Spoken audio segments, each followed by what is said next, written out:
something as grand as the pyramids. But were they also smart enough to measure the speed of light?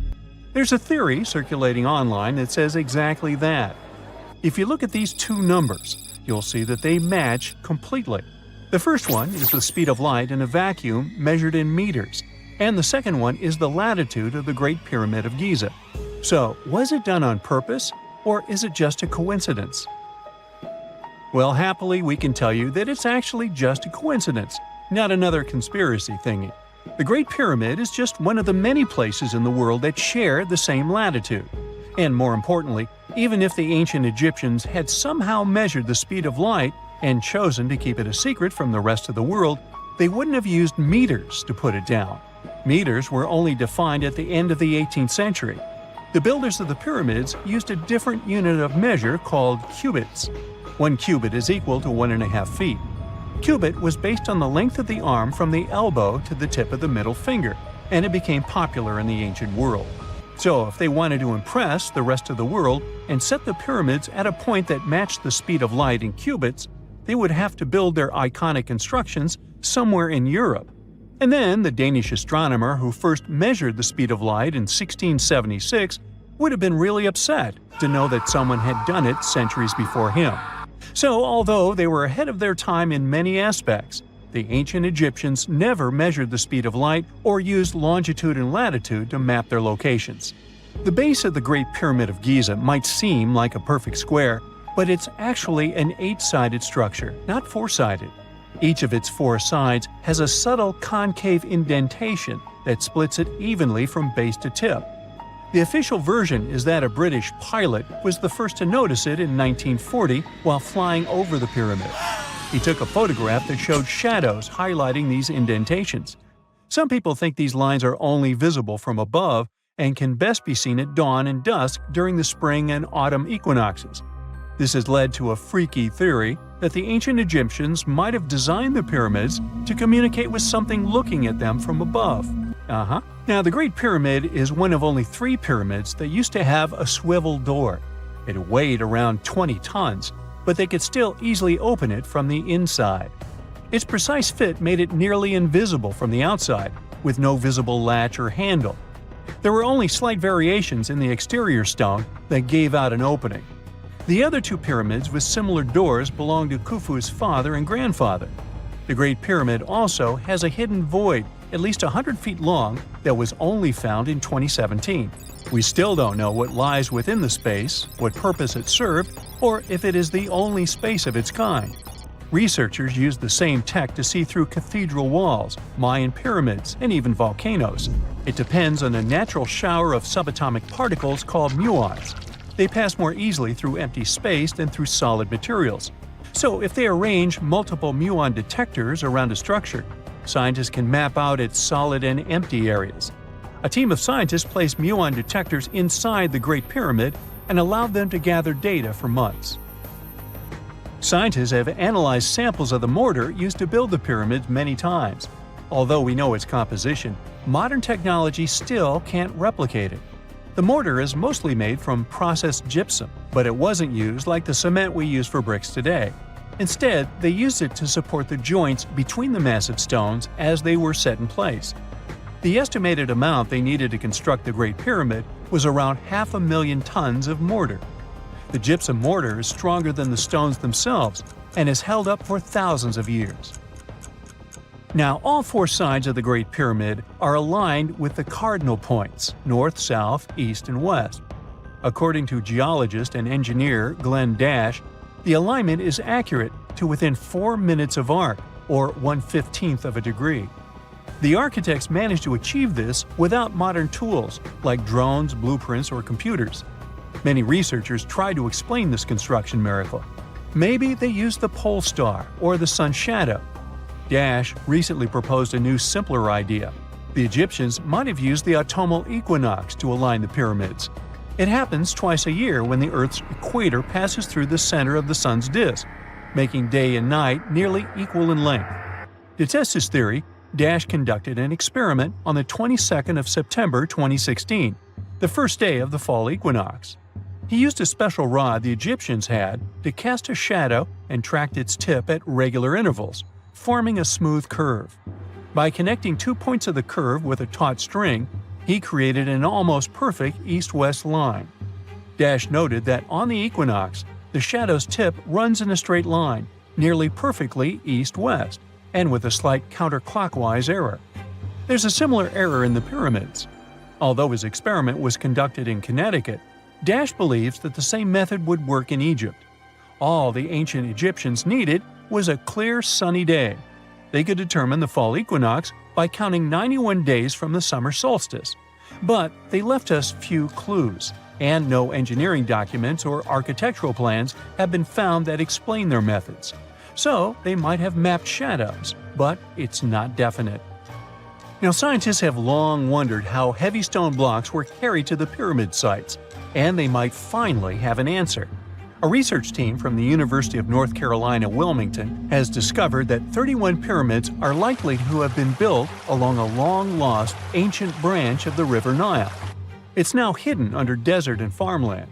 For many years, archaeologists have thought that ancient Egyptians must have used a nearby waterway to transport materials, equipment, people, and whatever else they needed to build the pyramids on the river. But up until now, they weren't certain of the location, shape, size, or proximity of this waterway to the site of the pyramids. The group of researchers used radar satellite imagery, historical maps, geophysical surveys, and sediment coring to map the river branch. They believe it was buried by a major drought and sandstorms thousands of years ago.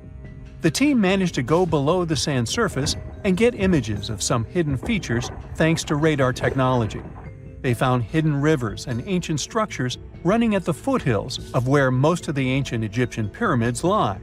The discovery of this extinct river branch helps explain the high pyramid density between Giza and Lisht, in what is now an inhospitable area of the Sahara Desert. Now, Egypt isn't the only country with the most pyramids in the world. The champion's title here goes to its southern neighbor, Sudan.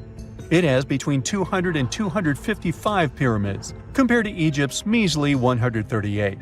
They were built by members of the Kingdom of Kush, an ancient civilization that ruled the lands along the Nile River many years ago. They started erecting pyramids around 500 years after the Egyptians had stopped doing it. Their pyramids are much smaller than the Egyptian ones, but were built for the same purposes. Archaeologists are still working to find out how the pyramids in the Sudan were built, how long it took to complete them, and what happened to their society. It's nighttime, and you're about to walk inside Pharaoh Tutankhamun's final resting place. You know, King Tut. You don't have a torch, but at least you came with a flashlight. You walk down several flights of stairs and observe how the walls are carved in hieroglyphics and what looks like a spell. "Those who take anything from this place will be doomed for life," the spell says. Even if you don't really believe it, this scares you a little bit. You find a huge stone door. Is it a trap? You manage to open it, but oh no, it's only an empty chamber. You check your map. It seems like you're heading in the right direction. After what feels like hours, you realize you must be trapped inside a labyrinth.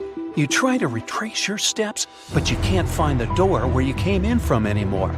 That's it, you think to yourself. You've fallen for the Pharaoh's trap. What's worse, you didn't bring a lunch. Okay, so we've all seen Hollywood movies where the main character is exploring ancient ruins and faces some seriously dangerous traps, right? We've been told Egyptian royalty protected their final resting places with venomous scorpions and snakes, sliding doors that will trap you for life, and giant rolling boulders that will crush anyone on their paths. The thing is, were these traps truly real? Well, I regret to be the one to break it to you, but this is all fiction. These elaborate traps were too technologically advanced for ancient civilizations to pull off. That is not to say, however, that there weren't any traps at all. Ancient civilizations, like the Egyptians and the Mayans, are known for their practice of building entire monuments dedicated to the ones who had passed away. These structures would often reflect the position of person occupied in society. So, for the really important people, the VIPs of their times, massive monuments were built to host their bodies long after they were gone.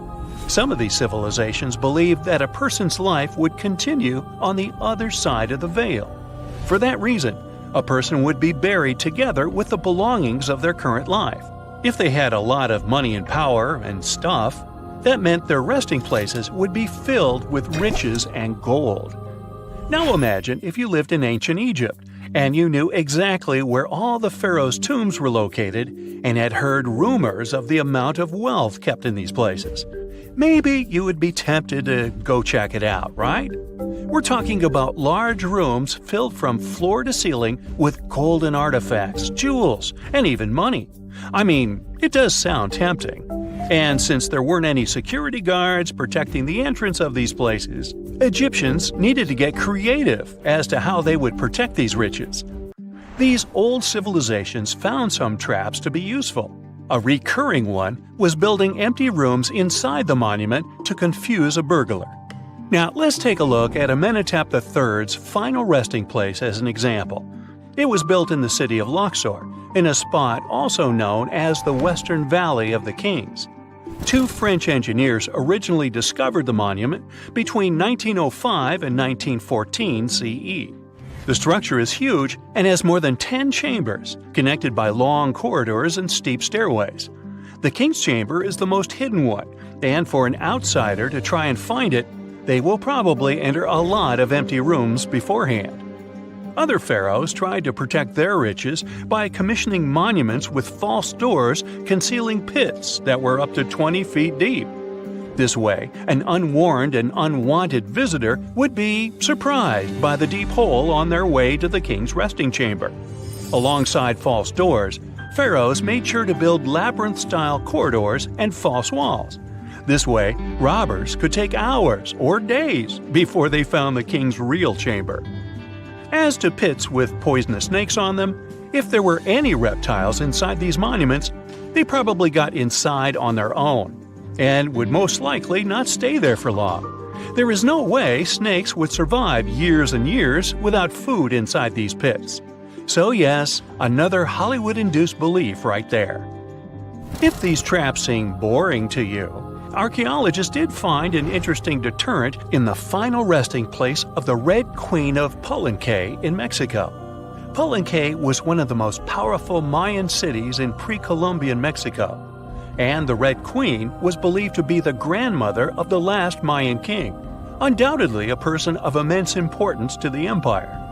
In her honor, a huge monument was built to keep her body after her passing. The discovery of the tomb itself was already thrilling.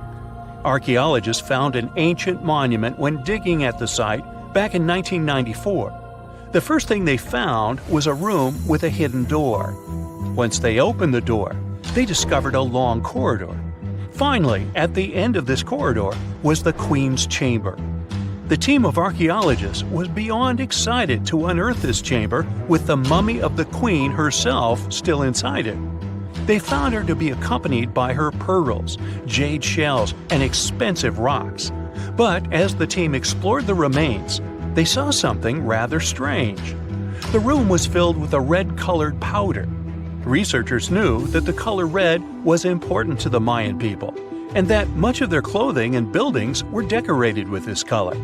But they didn't understand why the queen was buried with this unknown red substance. After they took a sample back with them for further analysis, they discovered that the red powder was cinnabar, a very dangerous mineral. This powder, when inhaled, can cause, shall we say, severe health damage to a person. The team concluded that this could only be a trap for anyone trying to steal her riches. Okay, so dangerous powders might have worked as the most intense traps we've seen until now. But perhaps the cheapest way to keep out unwanted visitors was to advertise spells written out all over the monument. We'd probably laugh at these today, but back in the day, they were more or less effective. Spells usually said that the person who took anything from that place would meet a tragic fate. Some spells said that robbers would lose their houses in big fires or terrible floods. Other spells said burglars would have incurable and undiagnosed health issues, but they weren't really enough to stop people from taking any gold. There are some stories surrounding how these spells might have been real.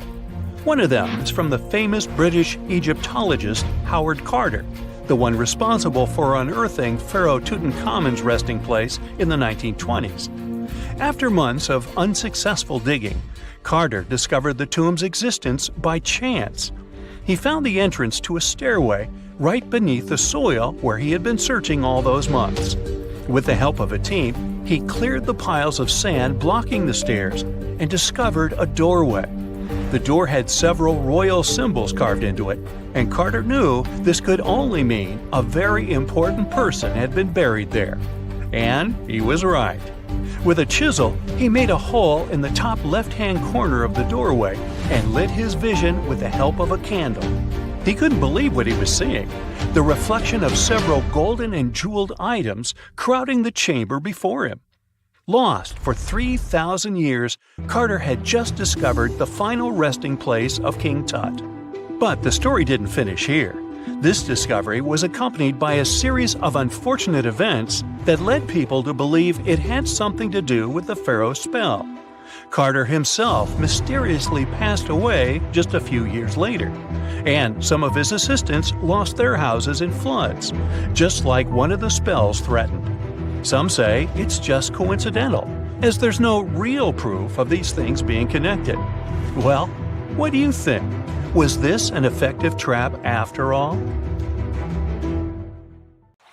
Whenever you hear about ancient ruins, you almost never picture them being suspended somewhere, or just randomly hanging on the branch of a tree, right? In fact, for most of the ancient artifacts we have exposed in museums all over the world, archaeologists did quite an impressive amount of digging. You see, buildings have this funny way of fading away over time if not properly taken care of. Sometimes we need to reuse some building materials, so an older construction may be sacrificed in the process. Other times houses are abandoned, and once they are exposed to the elements on the surface, like rain or sunlight, they don't really stand a chance. Some just simply crumble away due to good old erosion. So the only way a piece of architecture can survive the test of time is if it's somehow gotten buried deep down. Now, how did they end up buried in the first place? Well, it's quite the comedy of errors. Ancient cities had a habit of gradually raising their ground level like a kid adding toppings to their ice cream sundae. You see, these settlements were always busy collecting food and building materials to keep up with their ever-growing population. But hey, who has time to deal with waste and rubbish? It wasn't exactly high on their to-do list back in the day. So when it came to building new houses, ancient civilizations found it much easier to save their sweat and tears by piling up the rubble and constructing right on top. But that's not all. Rivers would also occasionally flood and deposit a layer of sediment on the city floors, further encapsulating those ancient constructions. And in those dry regions like the desert, where the wind likes to show off its sand and dust dance moves, you can bet it was a constant struggle to keep the establishments clean. One hilarious example is the Sphinx, which had its head buried in sand until a group of archaeologists unearthed it in 1817. Some ancient towns eventually got covered up because they were completely abandoned. With less human activity to control their expansion, plant seeds couldn't resist the opportunity and sprouted all over the place. They gobbled up carbon dioxide from the air and grew, adding more and more bulk to the ground. Those cheeky roots even decided to stabilize the soil made from decaying plant matter, creating layers upon layers of earthy goodness. It's like the ultimate DIY project Mother Nature embarked on, with plants as her loyal helpers. The act of digging into the secrets of ancient civilizations is not just about unearthing a lost world. It's also an epic quest to reveal the hidden treasures beneath layers of history. But how do archaeologists know where to dig in the first place? If everything is covered in layers upon layers of sediments, debris, and plant roots, they must have some sort of system they rely on before embarking on a new project, right? For starters, they're not always the ones suggesting an archaeological dig in a certain location. Let me explain. Let's say you're a contractor and you want to build a new fancy apartment complex in your city. Some local legislations have certain requirements before your project can start, though. For instance, before anyone starts building on a piece of land, they might need to bring in specialists to check the soil. These clever folks can be archaeologists, geologists, or paleontologists, and they need to keep an eye on things during development. If any artifacts or ecofacts, fancy word for organic remnants, are discovered, these experts swoop in to excavate and study them. But what about sites that have nothing to do with bulldozers and yellow hats? Archaeologists have more than one trick up their sleeves when it comes to locating ancient hotspots. They dive deep into historic records with a healthy dose of detective work. By sniffing out old documents and maps, they can piece together the puzzle of human activity in a specific area. If a site has been visited before, it's even better. Finding records of past excavations or historical accounts can give archaeologists lots of information on where to continue their treasure hunt. Before archaeologists start swinging their shovels, they engage in a bit of a visual scan mission. Armed with a grid system, they'll stroll around the site, keeping their eyes peeled for any artifacts that might be hiding just beneath the Earth's upper layer. From groundstone tools to historic glass and even ancient garbage dumps, yes, they're also valuable. These keen-eyed explorers can spot signs of human activity faster than most people. If they stumble upon midden soil, fancy term for a garbage dump, they know for sure that humans once called this place home. Archaeologists don't just rely on their trusty shovels, though. They have an arsenal of gadgets to aid in their search for hidden wonders. Geophysical tools are like their secret weapons. Take the resistivity meter, for example. This clever contraption measures the electrical component of the soil and any buried features or artifacts. A buried wall, for instance, will create a different resistivity reading than the surrounding soil. Magnetometers and ground-penetrating radar work in similar ways, showcasing potential hints of ancient treasures in the soil. And who could forget our trusty old friend, the GPS? It helps archaeologists map out precise locations, like a high-tech treasure map, leading them straight to their pot of gold. Care to virtually visit some of the most important archaeological sites in the world?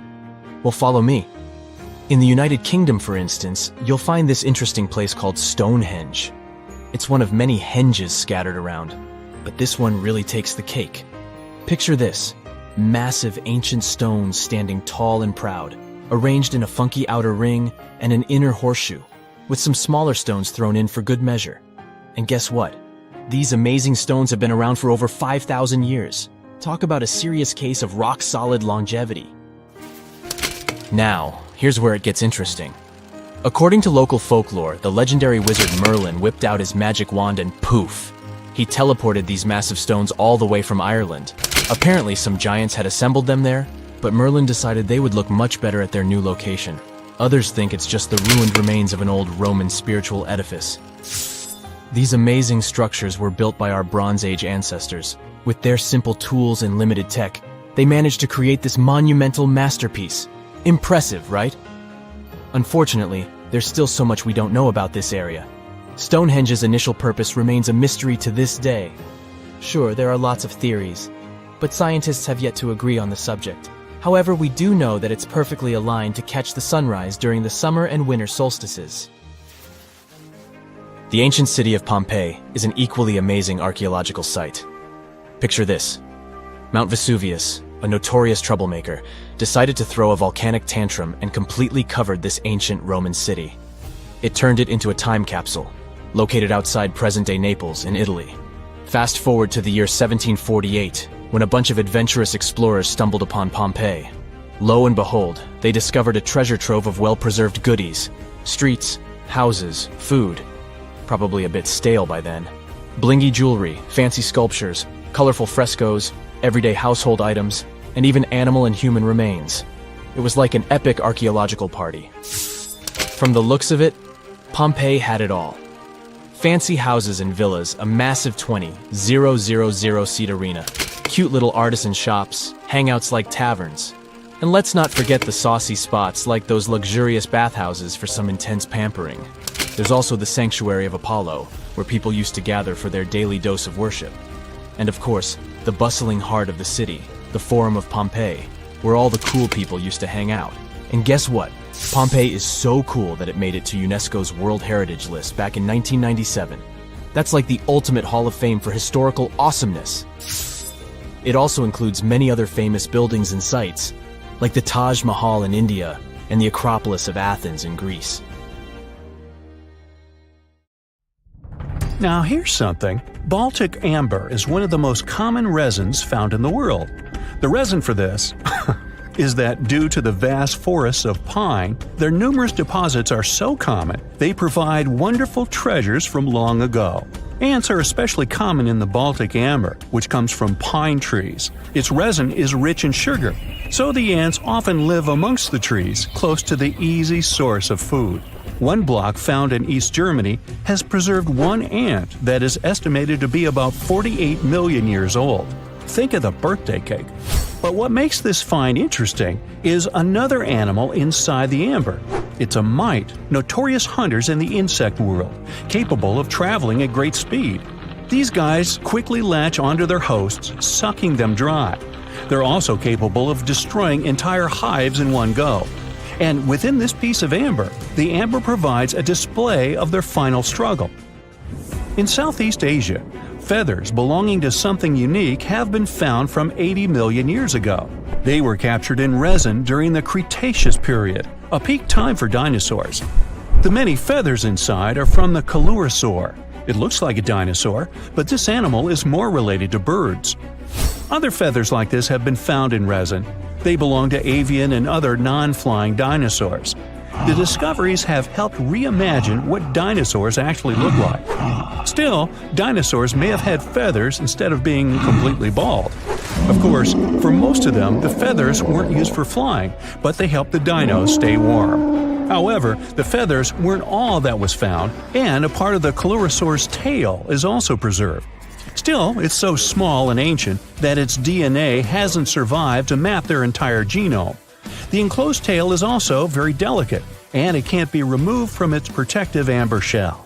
But although these findings can only be observed, they've still provided a great insight in the evolution of birds. But how does amber preserve things so effectively, even at the initial stages?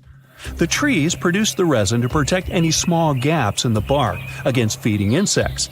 Its antiseptic nature and lack of water content ensures it doesn't degrade for a long time. This also makes it more resilient as it petrifies over long periods, eventually becoming a fossil.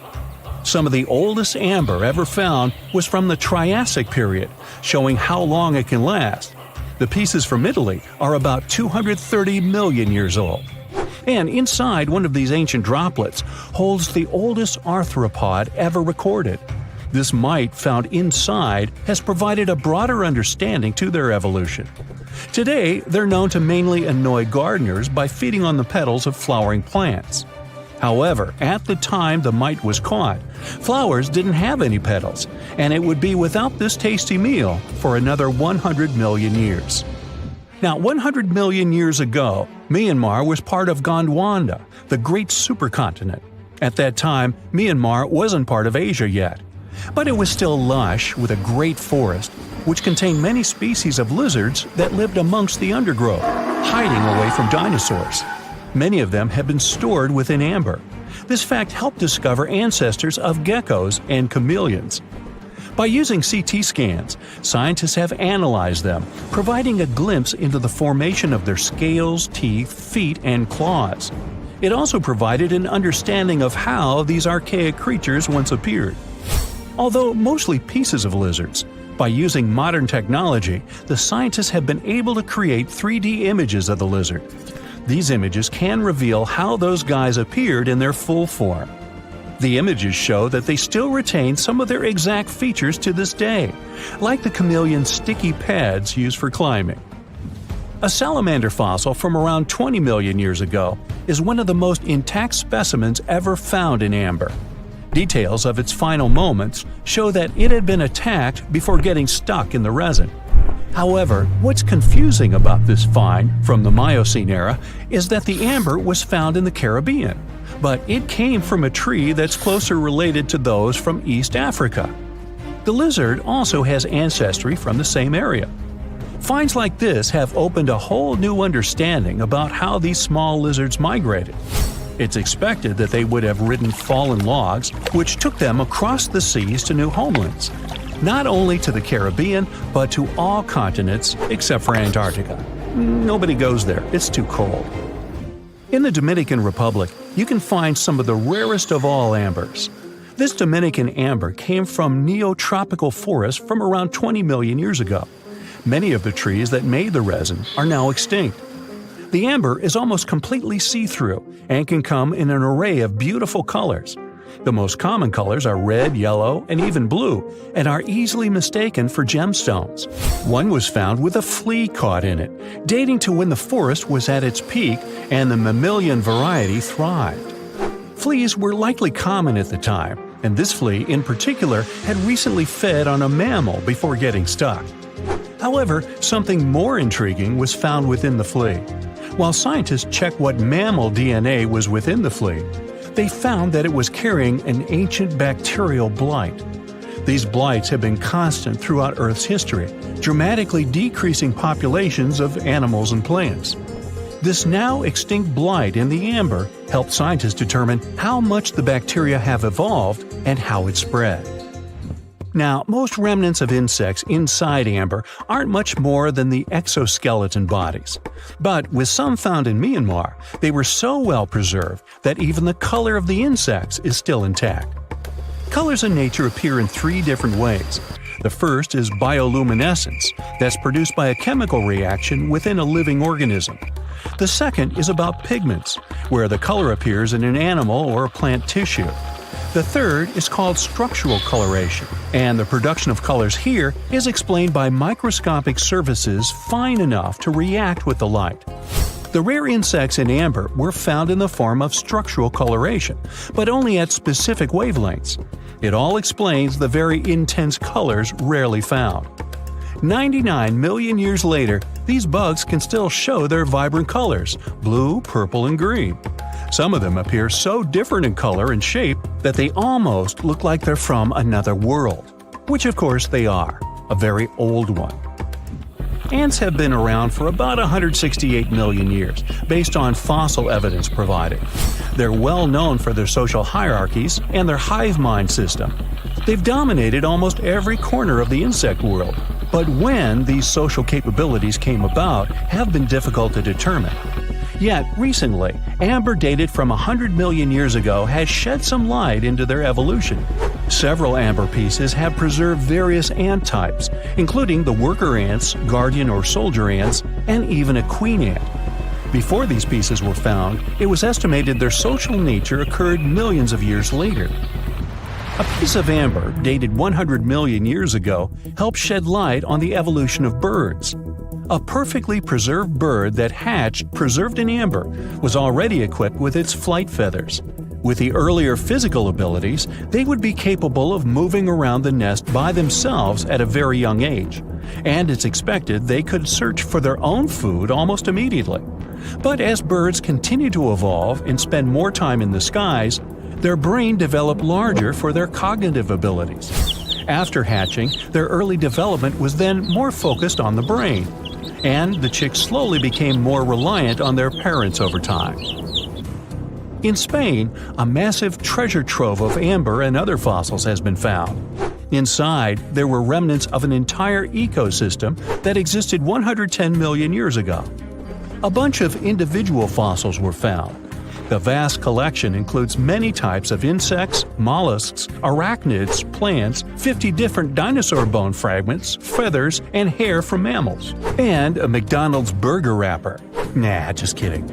With the abundance of findings, it's helped researchers understand the ancient terrestrial ecosystem that once existed. With loads of specific details of the environment, they've reconstructed the swamp.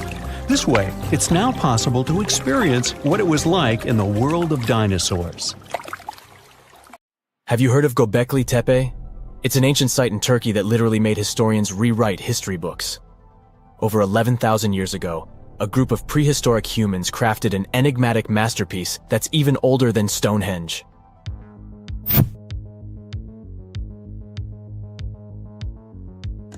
Before its discovery, archaeologists believed that people didn't know about iron and weren't good at making pottery. They were sure that settled life only emerged with the need for agriculture. But Göbekli Tepe changed this belief.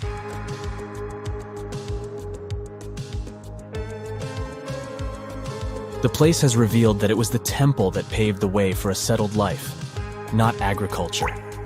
Until this discovery, researchers believed that farming was the catalyst for sedentary living. Meet Professor Schmidt, the guy whose findings changed this theory. He managed to prove that hunter-gatherer communities laid the very foundations of this way of life.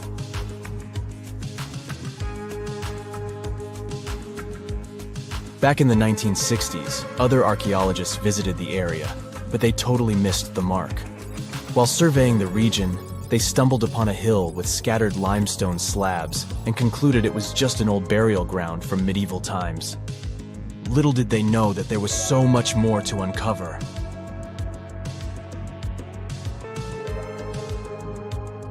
In 1994, Schmidt embarked on his own survey of prehistoric sites in the area.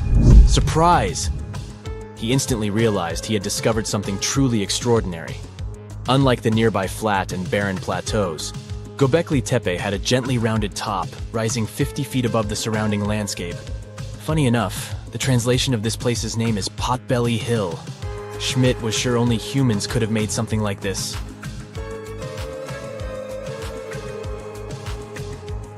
Those broken limestone pieces that were mistaken for gravestones turned out to be way more exciting. It was like stumbling upon a hidden treasure. The pieces took on a whole new meaning, and Schmidt with his team was about to dive into the secrets waiting beneath the surface. To their surprise, they found no traces of a settlement. No hearths for cooking, no houses, and none of those adorable clay figurines commonly found in nearby sites of similar age. However, they uncovered that those ancient people used tools like stone hammers. So, Schmidt and his team put their heads together and took a wild guess at the age of Göbekli Tepe's stone structures. Their estimation got backed up by some limited carbon dating done right at the site. The ancient vibes of this place were finally starting to make sense. It was like a puzzle slowly coming together.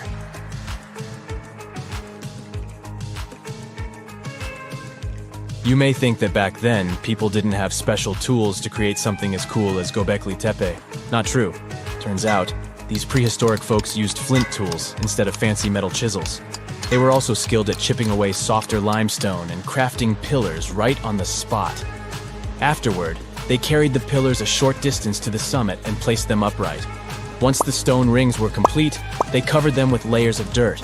Over time, they added new rings, and voila! You've got a cool hill to impress people in the future.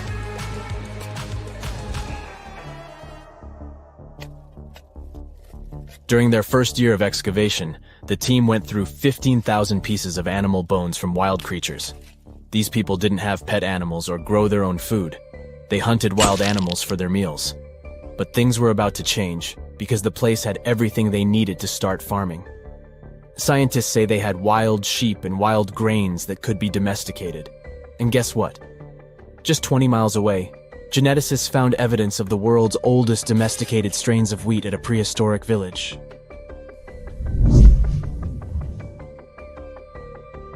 These amazing findings have completely changed how we view civilization. In the past, experts believed that people needed to learn how to farm and settle in one place before they could build temples and develop complex societies. But guess what? Schmidt's research flips that idea on its head. He claims that the incredible effort put into constructing these astonishing structures actually set the stage for the development of advanced societies. It means that societal and cultural changes happened before agriculture. Schmidt has this fascinating hypothesis about Göbekli Tepe. He thinks it could have been a special burial site where people left their loved ones. And here's the twist. The burial site was adorned with fancy statues and symbols representing deities from the spiritual realm. The idea that Göbekli Tepe could have served as a sacred place adds another layer of complexity to the whole story.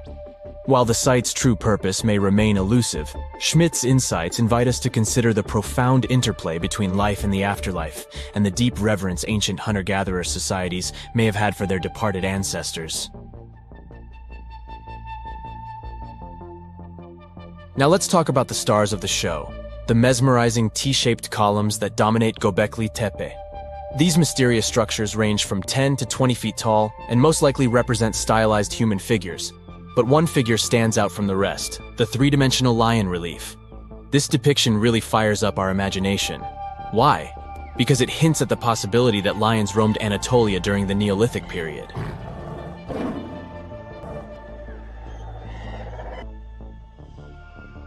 These standing stones are arranged in circles and placed in rectangular pits.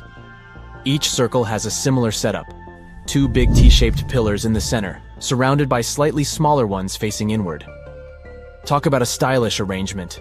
These towering pillars reach a whopping 16 feet and weigh between 7 and 10 tons. Some pillars are plain and simple, while others are like works of art with intricate carvings. Foxes, scorpions, and vultures come to life, crawling and twisting on the pillars' sides. But it's not just animals depicted on these stones.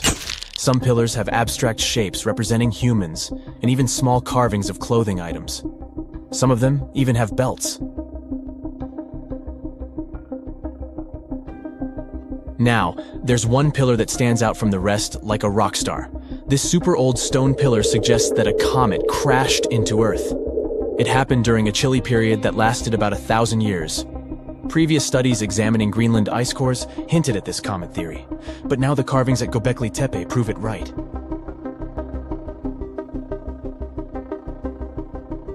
The carvings on the pillars are like a historical comic strip.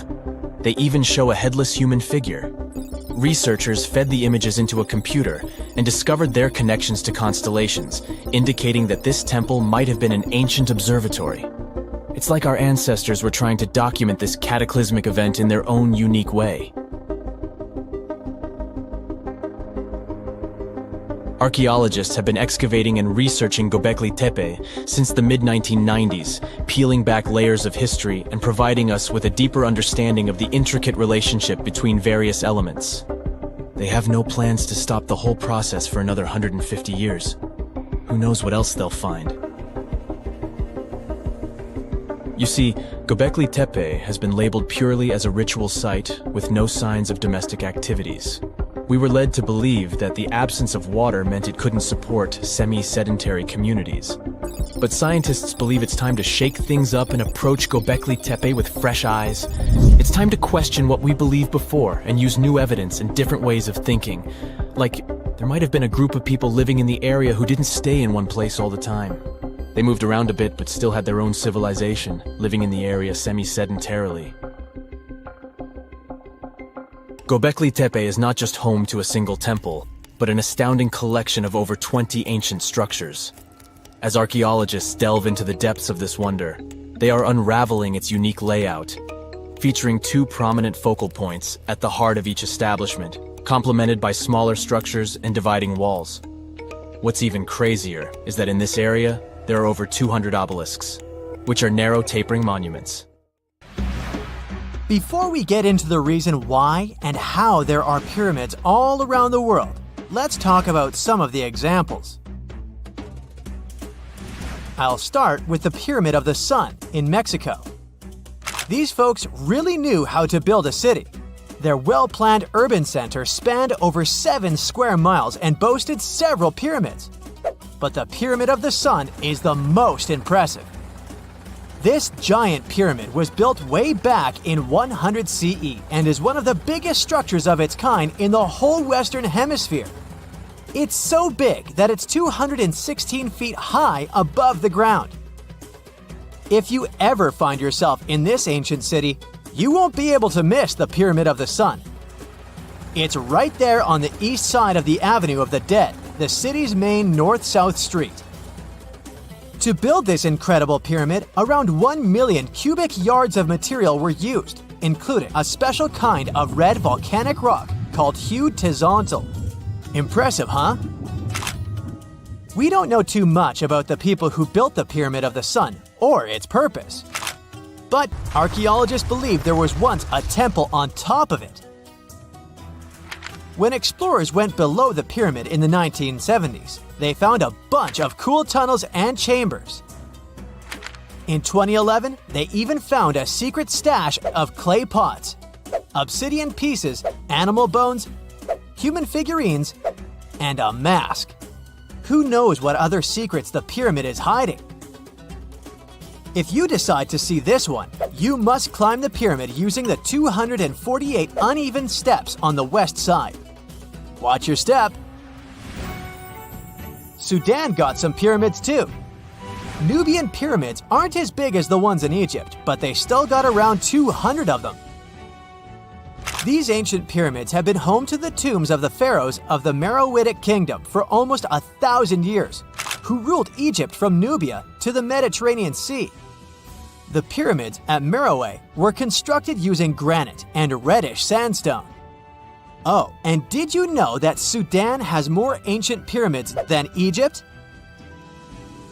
The Kushite pyramids depict the indigenous architecture and burial traditions of Nubia's Napata and Meroe kingdoms, which ancient Egypt influenced.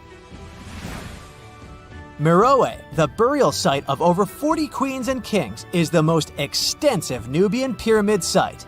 The tomb walls depict mummified royals bedecked in jewelry, their wooden caskets containing bows, quivers of arrows, and other artifacts pointing to the Meroitic relationship and trade with Egyptian and Greek civilizations.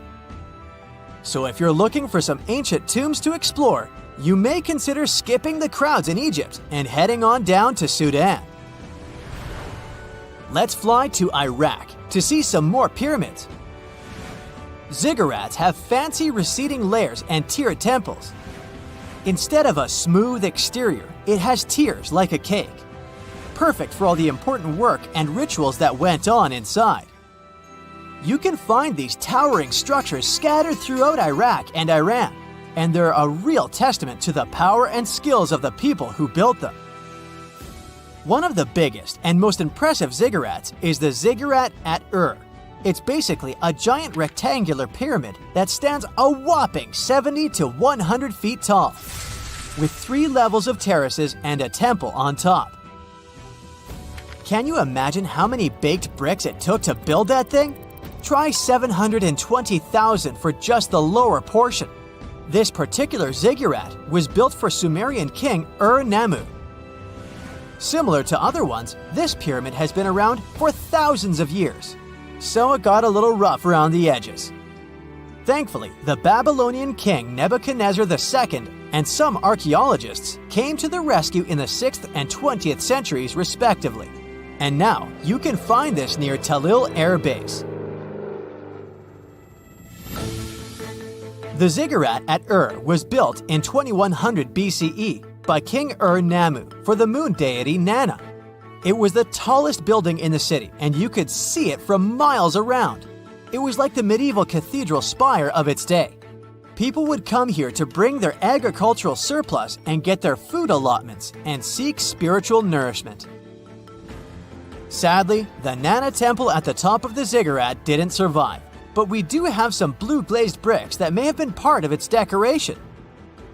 The lower parts of the ziggurat are pretty amazing though. The architects even included holes in the temple's baked exterior to let the water evaporate from its core. Since we explored some of the pyramids on our planet, let's take a broader perspective. They can be found in many parts of the world. Egypt has over 100 pyramids, double that number in Sudan, and dozens of others are scattered in the Middle East and China. The Americas have the most pyramids in total, with more pyramids than the rest of the world combined. These pyramids are located in Mexico, Guatemala, Honduras, and El Salvador. Time to know more about the evolution of pyramids through history. The oldest pyramid is in Egypt. This pyramid was a step pyramid, which was created by placing one layer of stone on top of another. The pharaoh Sneferu is credited with creating the pyramid shape we recognize today. During his 45-year reign, he built 3 pyramids. His first 2 attempts failed, but he finally got it right with the Red Pyramid, which is considered the first true pyramid.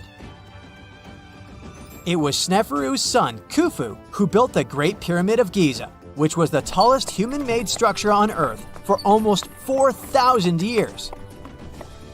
Latin American pyramids are similar to early Egyptian step pyramids, but they were built independently with no knowledge of each other. The pyramids in Sudan were built around 700 BCE and are tall but much narrower than those in Egypt. How in the world did all these civilizations build these things without even texting each other? After all, the Aztecs, Mayans, and ancient Egyptians were about as different as possible. But despite their cultural differences, they all seem to agree on one thing. Pyramids were pretty cool. Step pyramids are all around the world because they were the most feasible and stable way to build large and tall structures without access to lighter building materials like wood and metal. The triangular form with a square base is the best way to build a sturdy structure, and having a cube structure would require more material for less height. Now, when it comes to pyramid design, the Egyptian pyramids were like giant triangles with a square base, smooth sides, and a pointy top. On the other hand, the Aztecs and Mayans went for a tiered cake look, with steps leading up to a flat platform on top. So, while all these pyramids share the same basic shape, they have their own unique flair. Each group built its pyramids using different materials, techniques, and slope angles. So while they may have been inspired by each other's work occasionally, they were just doing their own thing. Egyptian pyramids had smooth, angled sides that were designed to help the pharaoh's soul ascend to heaven. The Pyramid of the Sun was built over a series of caves that served as a passageway for the deities. The Maya built the temple of Kukulkan in Chichen Itza to honor the deity Kukulkan, usually represented by a serpent. Nicknamed El Castillo, it has 91 steps on each side, plus a platform. That's 365 steps, one for each day of the Mayan calendar. Tell me, Brightsiders, how were pyramids built? To begin with, humans made them, not a foreign race from space that landed on Earth. You see, one thing that all pyramids have in common is that they were built without advanced tools or even the wheel. It took a lot of people to build them, including skilled laborers and architects. For example, it's estimated that 20,000 people built the Great Pyramid of Giza, and it's believed that most of them were skilled laborers. Building pyramids was a massive undertaking that required years of planning and effort. The Great Pyramid at Cholula, Mexico, took 600 years to complete. Imagine you can spend an entire week digging in the ground, scanning for ruins, and taking photographs of the world's most surreal archaeological sites. Would you be up for it?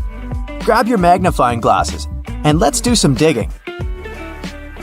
When in Rome, do as the Romans do. Walk around the city stumbling upon ancient history, So you're strolling around Esquiline Hill on a sunny afternoon. You have just finished your third gelato when you suddenly see it. The magnificent Domus Aurea, or Golden House, for the non-Latin speakers. The Roman Emperor Nero ordered to build this huge palace back in 64 BCE. The construction finished in 68 BCE. In its glory days, it occupied an area 3 times the size of the Vatican City. The building had gold leaf decor, semi-precious stones, and tons of frescoes. There were over 300 rooms in the palace, some of them overlooking the beautiful vineyard and animal-filled woods nearby. It held an enormous 100-foot statue of Nero himself. The octagonal wall was the grandest construction in the complex. Originally, it was a banquet hall with waterfalls cascading down the back walls. The hall rotated around its axis day and night as petals fell from above. Nero's successors stripped the whole palace of its materials. Today, tourists can visit the main structure and, of course, the octagonal hall. They excavated it, and you'll easily recognize it even with its bare walls. After flying halfway across the world, we're deep in the Cambodian jungle. Good thing you brought bug spray with you. Mosquitoes can get crazy in this tropical climate. Hidden among the forest is the city of Angkor. It was the capital of the Khmer Empire from the 9th to 15th century. FYI, the word Angkor means capital city in the Khmer language. The city became one of the largest in the pre-industrial world. Researchers say nearly 1 million people used to live there. Today, Angkor attracts visitors from around the world because of its stunning architecture. You can recognize the Khmer style in the use of huge blocks of sandstone. At the center of the complex lies Bayon Temple. It's decorated with 216 smiling faces, which scientists say are meant to resemble the founder of the Angkor Empire. They believe the towers used to be decorated with gold, but today the site is a maze of vine-covered temples. The city was abandoned in 1431 and wasn't rediscovered until the 1840s. In 1992, they named it a UNESCO World Heritage Site. The United States is not usually synonymous with ruins, but here's one. In the mountainous state of Colorado lies the ancient home place of ancestral Pueblans. Throughout the Mesa Verde National Park, there are over 600 cliff dwellings built by the Pueblans around the 1190s. The Cliff Palace alone had over 150 rooms. It was a multi-story building of sandstone and mud mortar. To arrive at the balcony house, visitors had to climb a 32-foot ladder. There, you can see a mid-sized village of 38 rooms and 2 kivas. Kivas are traditional chambers built by Pueblans for ceremonial purposes. By 1300, the Pueblan occupation of the Mesa Verde ended. Thankfully, the site is open for visits now. If you like terracotta landscapes, you came to the right place.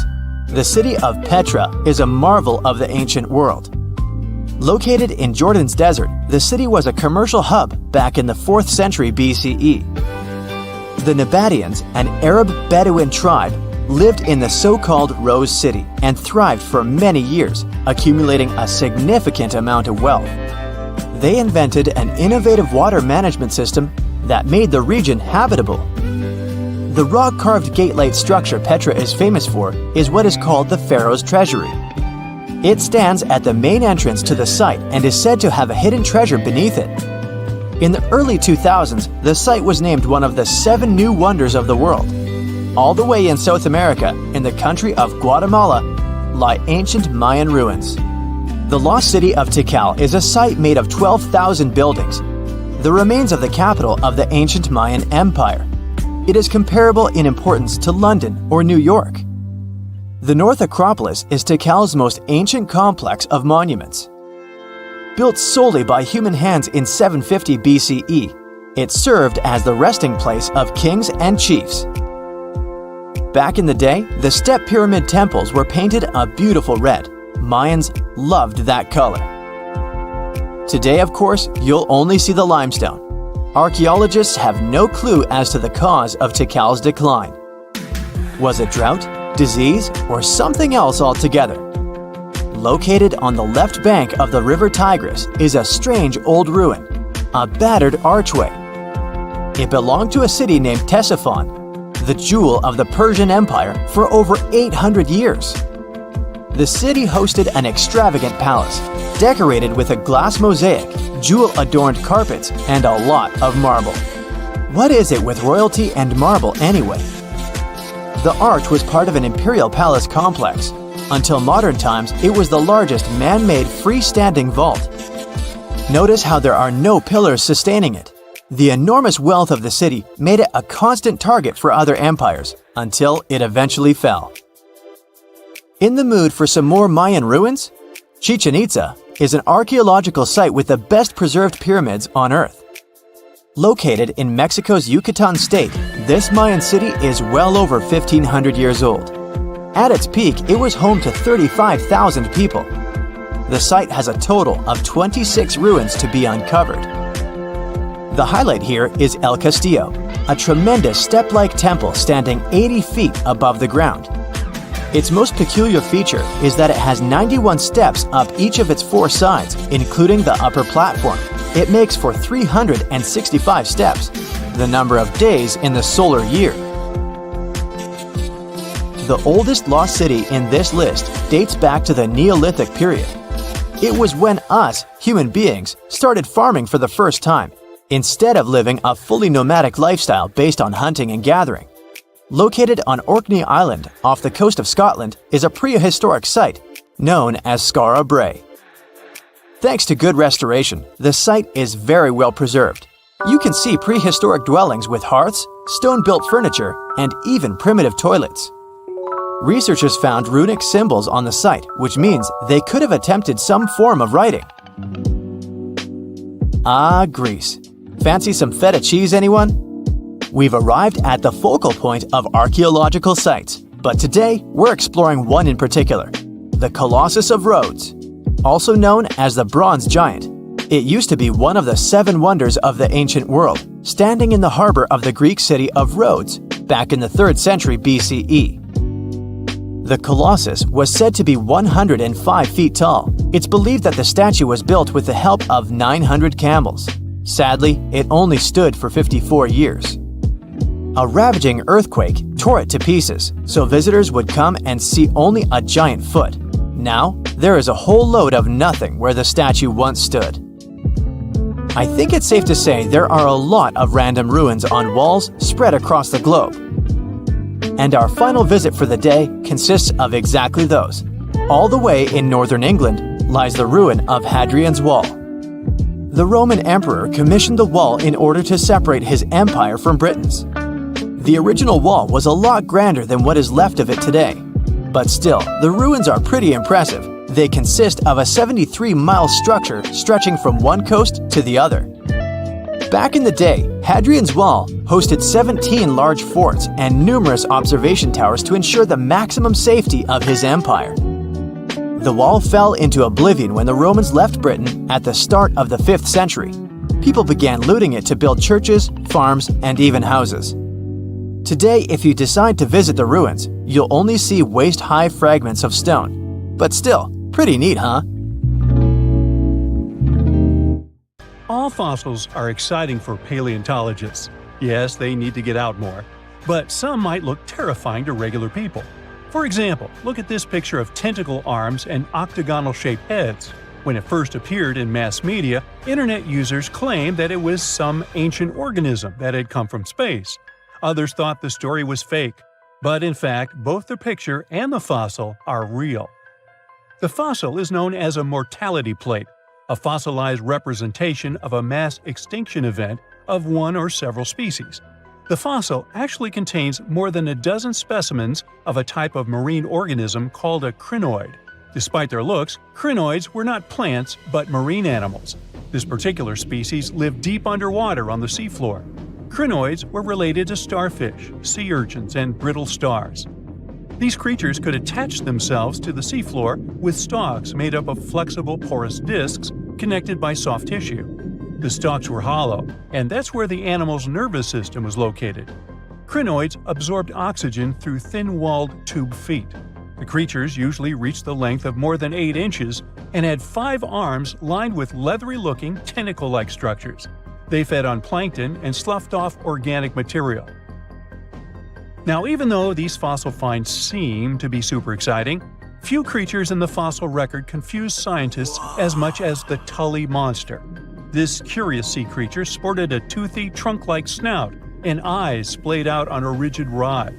But the most bizarre thing? It has been impossible to classify.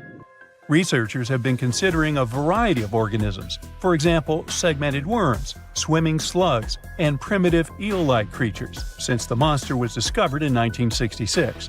Recently, they have even tried to connect it to some species of jawless fish with a backbone-like structure. A team of scientists from Japan has used high-resolution laser scanners to examine the anatomy of Tully monster fossils in 3D. They concluded that the enigmatic fossil might be an invertebrate after all, and still, the true identity of the creature remains elusive. In the 1950s, amateur fossil hunter Francis Tully found a ghostly imprint of a torpedo-shaped organism with a huge tail fin in the Mizon Creek fossil beds in Illinois. Tully had never seen anything similar to the torpedo structure. He took his find to Chicago's Field Museum of Natural History. Paleontologists working there were baffled as well. Since then, scientists haven't been able to determine where the creature fits on the phylogenetic family tree, or where they should spend Thanksgiving. In 1741, an explorer and captain named Vitus Johansen Bering led an expedition to map the coast of Alaska. The ship he was on got shipwrecked on what later became known as Bering Island, and they got hungry. Half the crew survived thanks to the discovery of an extremely large sea cow. With the meat of these animals nourishing them, the sailors managed to build a small ship from the wreckage and return home. On their way back, a scientist who was among them spent his time documenting the animals and plants they had found. The sea cow was particularly interesting because without it, the crew wouldn't have survived. These animals were more than 26 feet long and weighed around 10 tons. All sea cows are members of the order Sirenia, marine mammals more closely related to elephants than cows. The scientists described them as having black skin, a small head, and stubby forelimbs. Those sea cows floated on the water's surface, munching on kelp. After the information about these animals became widespread, sea otter fur trading expeditions made use of that convenient depot en route. Sea cows were docile and could be easily hunted. Long story short, within 27 years after the scientists mentioned those animals, they were driven to extinction. But it's not the saddest part. The fossil record reveals a much deeper and darker history. Fossils of sea cows have been discovered all over the world, from Japan to Mexico. It means that the animal once thrived in the vast kelp beds around the entire North Pacific Rim. That small population discovered by the expedition was probably the last remains of a once much larger and way healthier population. More likely, Aboriginal hunting had already reduced the numbers of these animals to near extinction levels, and the final blow came from Western hunters. The living close relatives of those ancient sea cows are rarely hunted today. Still, they're under threat of extinction themselves. To some, this amazing fossil might look a bit disturbing. Slaves' lentils are fossils that belong to animals called nummelites. They lived and thrived in a warm, shallow sea covering part of Egypt around 40 million years ago. The name nummelites hints at the fact that larger specimens resemble coins, and in Egyptian folklore, they're even referred to as angel's money. These creatures have a simple, single-celled structure, which contrasts with their super intricate skeleton. Look at this series of spiral overlapping whorls. Each whorl is divided into countless tiny chambers. Nummelites can grow to be 4 inches in diameter, and still, they are the fossils of single-celled animals related to amoeba. How and why did they grow to be so large? The reason could be their symbiotic relationships with other smaller organisms. In the case of modern species, such symbionts are tiny golden-brown single-celled algae called diatoms. The shells of nummelites are relatively transparent, and since they're flat, there's a large surface area for the light needed for the diatoms to photosynthesize. For some reasons, scientists are still debating about them. The presence of plant symbionts in animals dwelling in the sea encourages the growth of a calcareous skeleton in hosts. So, the gigantic size of the nummelites in Egypt could be due to their close relationship with symbiotic diatoms. Does that make sense? Fun fact: a species of nummelites evolve very fast, and their fossils change from one layer of sediments to the next. So, the limestone used for the pyramids of Giza are so packed with such fossils that it's known as nummulitic limestone. This limestone also contains 2 kinds of nummelites, the smaller slave's lentils and the larger angel's money. But those are not different species, but rather different stages in the life cycle of a single species. It's 1898, and you're taking part in excavations in Saqqara. This place, not far away from Cairo, is full of ancient tombs and pyramids. You're in your Indiana Jones mood and hope to find something really phenomenal to become famous. Gold, manuscripts, treasure maps, mummies of famous pharaohs. Wait, a wooden bird? You're really disappointed as it looks like a regular toy. An old one, but still. Little do you know that years later, someone would propose that your bird was actually an ancient monoplane. So the artifact, nicknamed the Saqqara bird, is made of a sycamore tree. The birdie has a wingspan of just 7 inches and weighs around 40 grams. A perfect original souvenir from Egypt, I would say. It's over 2,000 years old and looks pretty plain, without any carvings of feathers or other intricate ornaments. It has a beak and eyes though, which makes our find look like a hawk, the emblem of the deity Horus. Its tail is rather unusual as it's squared, looks weirdly upright, and it seems like the sunken part of it was the place for a now missing piece. Humans love solving a good mystery, so there have been several attempts to explain the use of the birdie. First, quite simply, is that it was a ceremonial object. The second idea is that it was a toy for a child from some well-off family. It could have been some sort of boomerang, which was a popular concept in ancient Egypt. Then there was a theory that the bird had been used as a weather vane. But this one has been debunked as the figure doesn't have any holes or markings, except for the one made at the museum in Cairo to fix the exhibit on a stick. So there was no way to hang it in the past. Almost a century after the bird was found, Egyptologist Dr. Khalil Masiha proposed a new theory that it could have been a model of a monoplane. He believed the bird was missing a horizontal tailplane. Otherwise, it had its wings set at a right angle, similar to that of modern planes. It could have worked to generate the aerodynamic lift necessary for flights. Dr. Masiha also claimed that it was common at that time to place miniature models of technological inventions in tombs. So, did the ancient Egyptians really invent the plane in 200 BCE? That would make the Wright brothers, who are considered the inventors of aviation, really upset. They made one of their first flights only in 1903. There's just one way to know for sure, and that is to test the model. But you know, the ancient museum in Cairo would unlikely let one of their cherished exhibits fly around like a toy. That's why glider designer Martin Gregory built a similar model, this time of balsa wood, and concluded that even with the missing tailplane, the plane wasn't much of a flyer. Case solved? Not really. This didn't sound convincing enough to the History Channel, so they invited an aerodynamics expert to build another replica of the bird. He tested it in weather conditions similar to those in Egypt and was impressed with the little plane's abilities. So, if they did invent the prototype of a plane back in the times of pharaohs, it would be a good example of an oupart. That's an out-of-place artifact, an object that's way ahead of its time in terms of technology or history. And the Saqqara bird isn't the only example of such a revolutionary concept. In 1901, a group of divers retrieved the Antikythera mechanism from an underwater shipwreck near the Greek island of Antikythera. It's been dubbed the world's first analog computer, and it's currently dated around 100 BCE.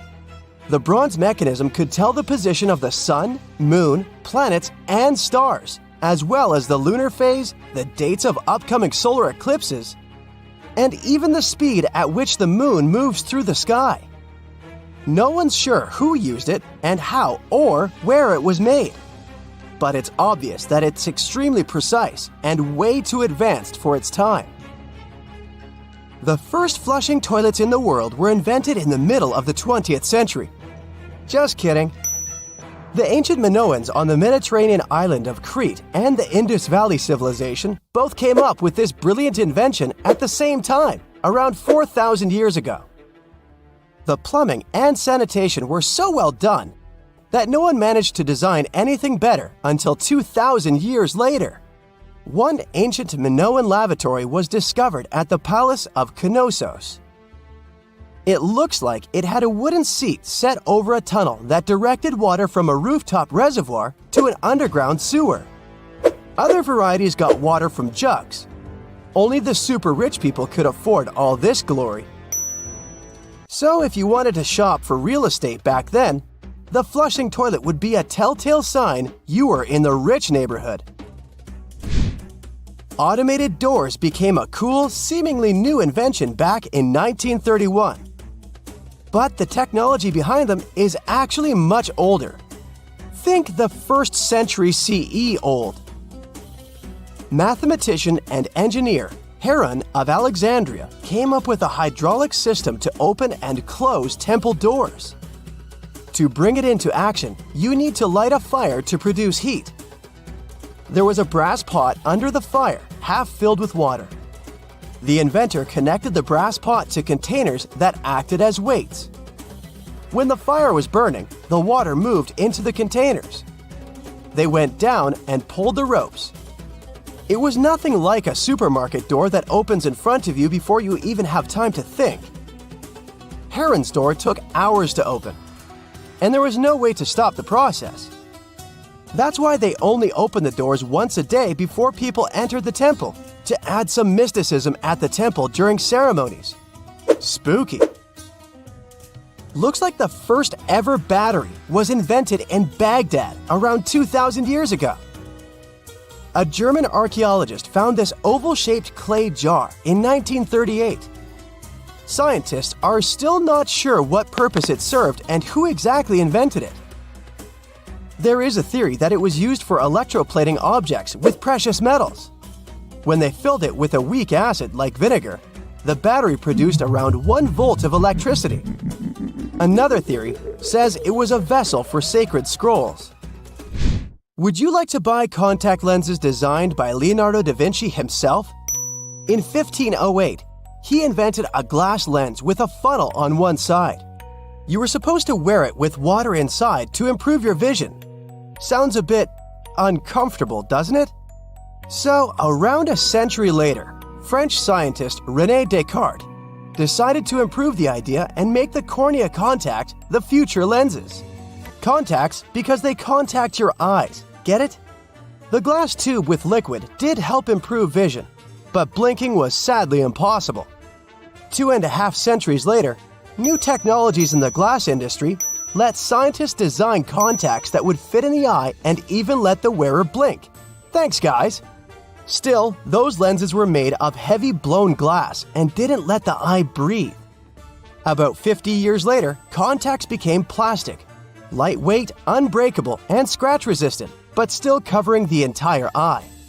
And then, in 1948, an English optical technician accidentally sanded down a plastic lens and figured out they'd still be in place even if they covered only the cornea. Imagine you're living in 19th century London and need to send a message to New York.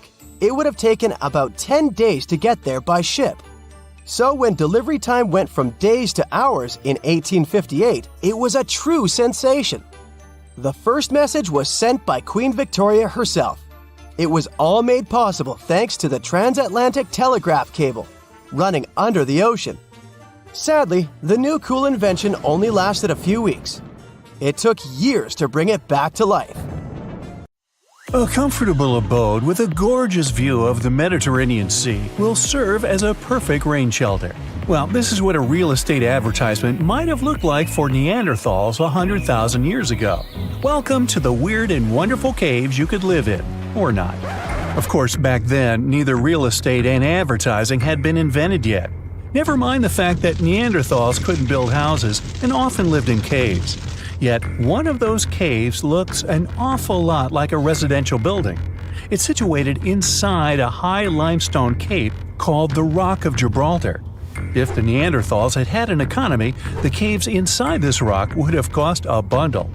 Navigators discovered it in 1907. They just spotted a big hole inside the fortified rock. For many years, scientists have studied this place and found some traces of Neanderthals. They discovered ancient tools in the cave and bones of old animals. But the coolest thing was, they found 4 caves inside the rock. It was like a residential complex. Neanderthals lived alongside neighbors and helped each other hunt and fish. They created feather decorations and painted abstract drawings on the walls. Imagine our ancient predecessors hanging out in these caves 100,000 years ago. And now, scientists hang out there and study the primeval past of Neanderthals in detail. At the end of 2021, archaeologists uncovered a gap inside one of the caves leading to an unknown tunnel. They crawled through this hole and opened a new space under the cave roof. This place has been closed off from the outside world for over 40,000 years. And it seems it was one of the most prestigious apartments in the entire mountain complex. It has high ceilings with ancient stalactites. The ruined stone curtains divided the apartment into several rooms. Scientists also found the remains of ancient animals and scratches on the walls. It seems that Neanderthals had never lived here, but they used to visit this place. Archaeologists found the shell of a sea snail called dog whelk. One of the Neanderthals brought it here for some reason, but the primary owners of this place were hyenas. These caves show that Neanderthals were closer to humans than to monkeys. They had a way of life and even some customs. There's still a lot of work ahead, and scientists hope to find new rooms inside this rock. Meanwhile, in 2003, archaeologists discovered another early dwelling on the Isle of Flores in Indonesia. Among the green jungle, they found a cave with ancient tools. At first, everyone thought the human ancestors lived here, but then scientists discovered an unusual skeleton of an adult. A thorough analysis showed the skeleton belonged to a 30-year-old woman, 3.5 feet tall, just above the waist of an average adult. The woman's weight was equal to the weight of an adult shepherd. The skeleton didn't belong to Neanderthals or Australopithecines. It was a new unknown species, which scientists called Homo floresiensis, or simply the Hobbit. Also, there were remains of unusual ancient animals in the cave. It was an elephant the size of a cow, some large storks, and giant rats. Archaeologists have found out that hobbits were not the owners of this place. The main inhabitants were the rats the size of a cat. Maybe they were fighting the hobbits. Some analysis shows that Homo floresiensis wasn't our direct ancestor. They were in a separate branch of evolution. The hobbit skeleton looks more like that of a monkey than of modern humans. In 2009, in the dense jungle of Vietnam, archaeologists discovered Son Don, the largest cave in the world. If you go inside the cave and shout, you'll hear your echo a long time. In some places, the height of this cave reaches half the height of the Empire State Building, and the total area is larger than one central block of New York. Son Don is one of the 3 caves in the Vietnamese jungle. Many intricate mazes connect these caves. Inside, you can find unique plants and trees that live separately from the outside world. It's a real underground jungle. In some places, you can find collapsed ceilings that let the sunlight in. Besides unusual trees and plants, ancient stalactites hang there. Some limestone deposits are more than 450 million years old. They were here even before dinosaurs appeared. There are also many rivers in the cave. Rainwater coming down from holes in the ceiling has formed them. Fast streams resemble slides in a water park. They lead to unknown underground labyrinths. Scientists have studied only a small part of all these caves. The next unusual cave is in New Zealand. Hundreds of thousands of fireflies live inside. Each of them glows with a blue light.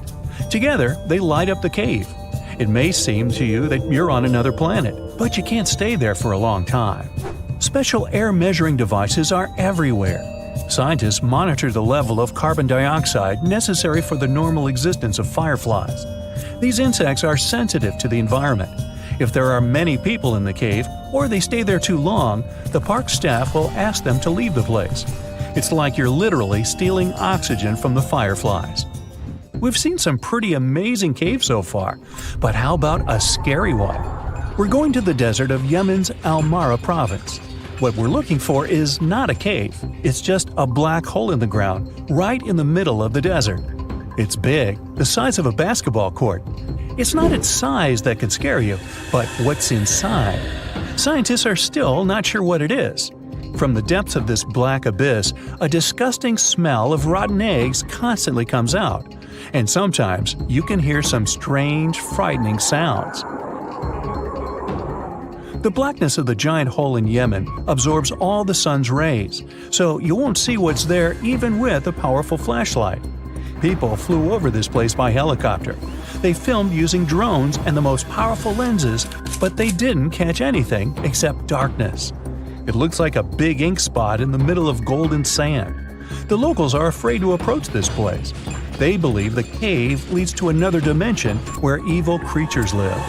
At the moment, the giant hole in Yemen is one of the most poorly studied and mysterious phenomenon of nature. How did it appear? How old is it? Where does it lead? Scientists are trying to find the answers to these questions. There are theories that the hole appeared because of construction work. Geologists drilled the soil nearby in search of minerals. It could have caused fluctuations in the Earth's crust and collapsed the surface. But no one can prove this theory, yet. And now, imagine a place where sunlight has not penetrated for more than 5 million years. There's little oxygen, and it's cold and damp. Still, life is born in this place, not only microbes and bacteria, but also something bigger. The living conditions in this cave are very different from the usual ones, so, in a sense, this cave is like another planet. It's the Movil Cave in the southeast of Romania, near the Black Sea. The entrance is a small hole in the ground. Inside, a tunnel leads deep below the surface. The levels of hydrogen sulfide and carbon dioxide are above normal inside the cave. The air here is half as much oxygen as on the surface. People can't be here without an oxygen mask, but other creatures living here can. The cave is home to 48 species of living organisms. 33 of them are unknown. Here you can meet some unusual insects, white snails and white spiders, millipedes with huge whiskers, transparent shrimp, and unique species of leeches. They all live here thanks to the little bacteria autotrophs. They absorb carbon dioxide and release food particles. Bacteria feed on it. Other larger organisms feed on these bacteria, and some bigger organisms eat those little ones. In the end, everyone gets food. In this cave, evolution has created a biological system separate from the rest of the world. Hey there, curious history buffs. Have you heard the legend of the ancient race of giants of Nevada? Yes, I'm talking about actual giants that allegedly lived thousands of years ago. Now I know what you're thinking. Giants, really? Well, archaeological finds add fuel to this debate too. And here's where it gets interesting. Lovelock Cave was indeed used as a burial site, and some of the remains found there are much larger than average human bones. The cave is by the Humboldt Sink in western Nevada.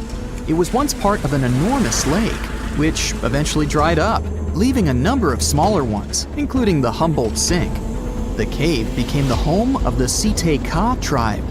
According to the legend, these red-haired giants were so big that they had to be buried in the cave itself.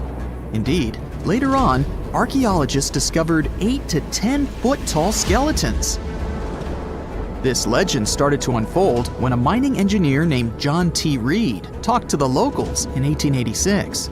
Once Reed saw the cave, he knew he was onto something. The news spread soon, but the cave was attracting another type of attention too. The deposits of a fertilizer known as guano were discovered inside the cave. So, a mining company began excavating the precious resource in 1911 and soon shipped more than 250 tons of the fertilizer to San Francisco. Unfortunately, some of the human remains and artifacts were neglected and lost in the mining process. This led to an official excavation in 1912 and 1924. After the top layer of guano had been mined, strange objects started to surface. Around the area, the earliest evidence of human habitation dates back about 4,000 years. The Lovelock culture lasted for some 3,000 years, and they left us with 10,000 stunning artifacts. The pits in the cave were like a series of time capsules hidden at different depths. Archaeologists determined the age of each pit by its depth. It turns out that many different groups used the cave for storage over a really long time, and the things they stored there give us a really cool glimpse into their cultures. It's like a giant ancient storage unit full of hidden treasures. What have the researchers found besides the giant bones, you might ask? Some other bodies were mummified using a method similar to the one applied by ancient Egyptians.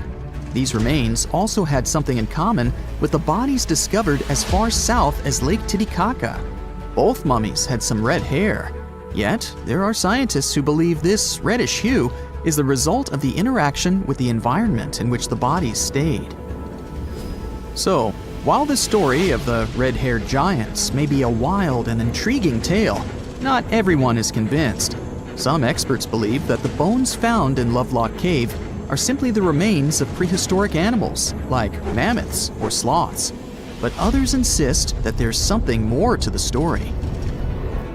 Other relics, such as finely crafted baskets and exquisite duck decoys made from tule fibers, were also found there.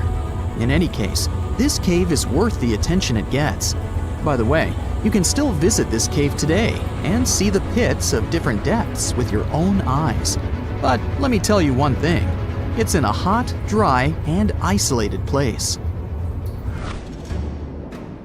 Archaeologists have made another discovery that seems to be straight out of a legend. They think they've found the palace of the one and only Odysseus, who was the legendary Greek king of Ithaca and the hero of Homer's epic poem. Move over, Indiana Jones. We've got some real-life adventure happening here from around 1300 BCE. Apparently, this is the only palace mentioned in Homer's epic poems that hasn't been found.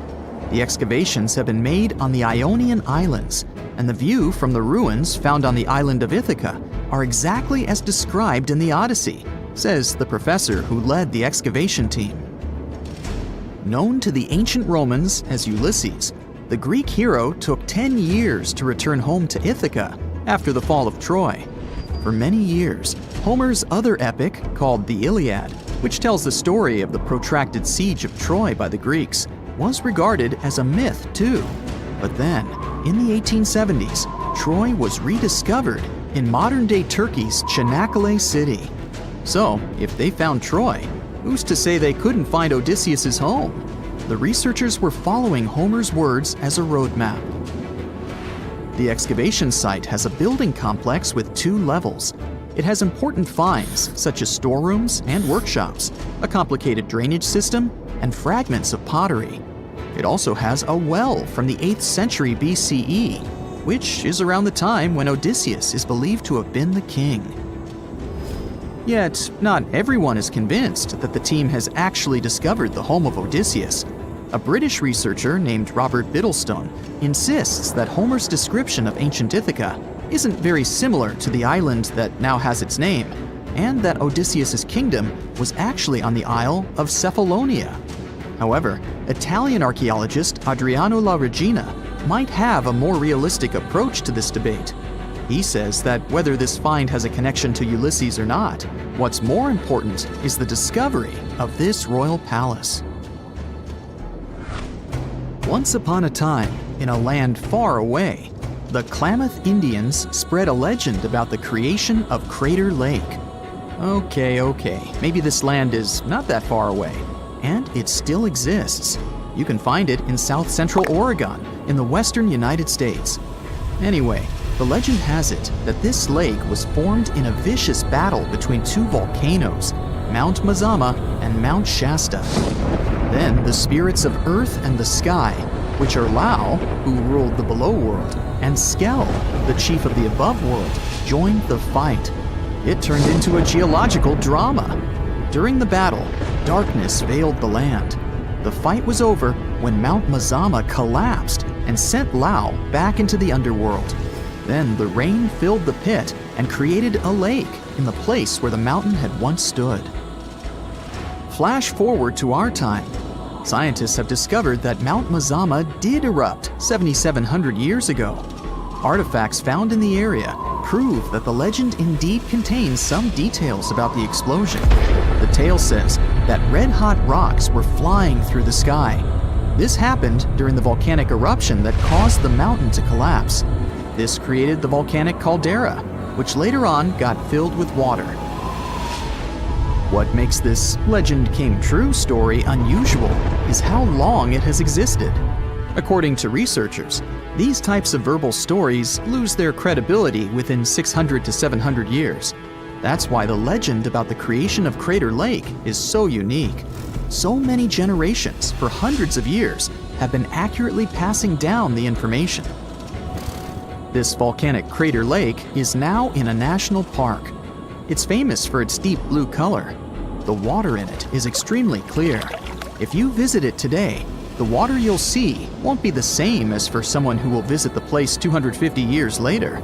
Because there are no rivers flowing into or out of the lake, the existing water evaporates and the lake gets filled again by rain and snowfall. Basically, every 250 years, the water is replaced. Plus, this lake is almost 2,000 feet deep, which makes it the deepest lake in the United States. Swimming is okay in the lake, but there's only one legal and safe trail to get to the shore. There are other activities, such as fishing and boat tours. Shared human experiences, such as birth, marriage, and aging, may explain why certain tales are shared globally. Similar struggles and obstacles faced by humans around the world generate similar themes in traditional stories about love, parenting, and mortality. So, do you have legends or tales you've heard of from your grandparents? Who knows? Maybe your ancestors too witnessed a cool historical event. We've all been afraid of the dark at some point in our lives, haven't we? I mean, do you remember getting tucked into bed by your mom or dad after they read you some scary fairy tale with monsters and dragons or even dinosaurs? But just as your parents were about to turn the lights off and silently step out of your room, you remembered. What if there was something hiding under your bed? Or worse, what if some spooky creature was stuck somewhere in the closet? You could probably get up and check, but it was too dark out there. Wouldn't it be great to have some source of light that would come from within your body? You could always use it whenever you get surrounded by darkness. Unfortunately, as humans, we aren't able to do that.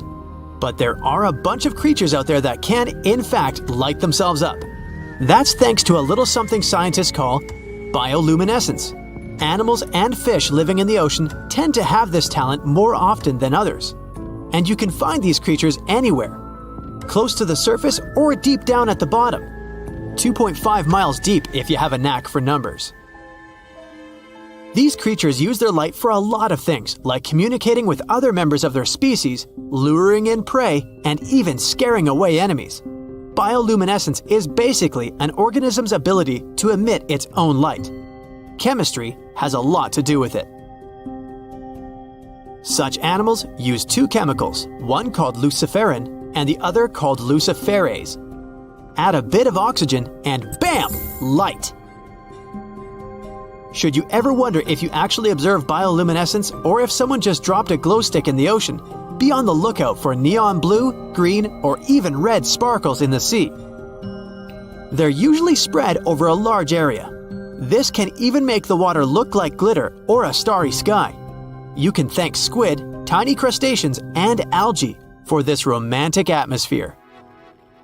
Now, I've got another unusual phenomenon for you. How about a golden waterfall? I'm not kidding, it actually exists, and it's a natural phenomenon. To see it, you have to drive to Yosemite National Park to the Horsetail Fall. Make sure to plan your trip in winter or early spring. That's the only time during the year when you can see this awesome phenomenon. It doesn't need any scientific explanation. It's nothing more than sunlight at dusk hitting the waterfall in such a unique way that it makes it look like a river of lava. Or gold, your choice. That's the reason why during this time of year, the Horsetail Fall is also named the Fire Fall. Unfortunately, this phenomenon is becoming less and less visible within the years, mostly because of drought and other issues connecting with the melting of snow. So, should you ever decide to visit, keep an eye on the waterfall since the effect is very brief. Ever heard of a dirty thunderstorm? It's also called volcanic lightning. Apparently, specialists looking into the phenomenon have yet to fully grasp what it is. When a regular thunderstorm happens, particles with positive and negative charges collide, hence the giant spark we call lightning. It also makes a lot of noise, which you can recognize as thunder. But when a volcano is erupting, some of the volcanic ash particles get electrically charged, and while getting projected into the air with a huge force, they collide and cause electrical discharges. This whole process makes it look like there's lightning coming from the volcano itself. Imagine all that ash, gas, and smoke coming from the crater, and then add some electricity to the mix. It'll make the whole picture look really bizarre. No wonder this phenomenon is called the dirty thunderstorm. Now, how about clouds that look like waves? Those are called asperitas clouds, and they're actually quite close to the ground, unlike your regular day-to-day clouds. The name comes from the word aspero, which in Latin translates to rough or uneven. On rare occasion, you may spot such clouds when the weather is calm, but they're mostly associated with thunderstorms. These clouds appear during unstable atmospheric conditions, and surprisingly, they don't produce rain. Even though they do resemble dark storm-like clouds, they also create random patterns, tricking your eyes into thinking you're looking at the surface of the sea from under the water. Another impressive kind of cloud is called mammatus clouds.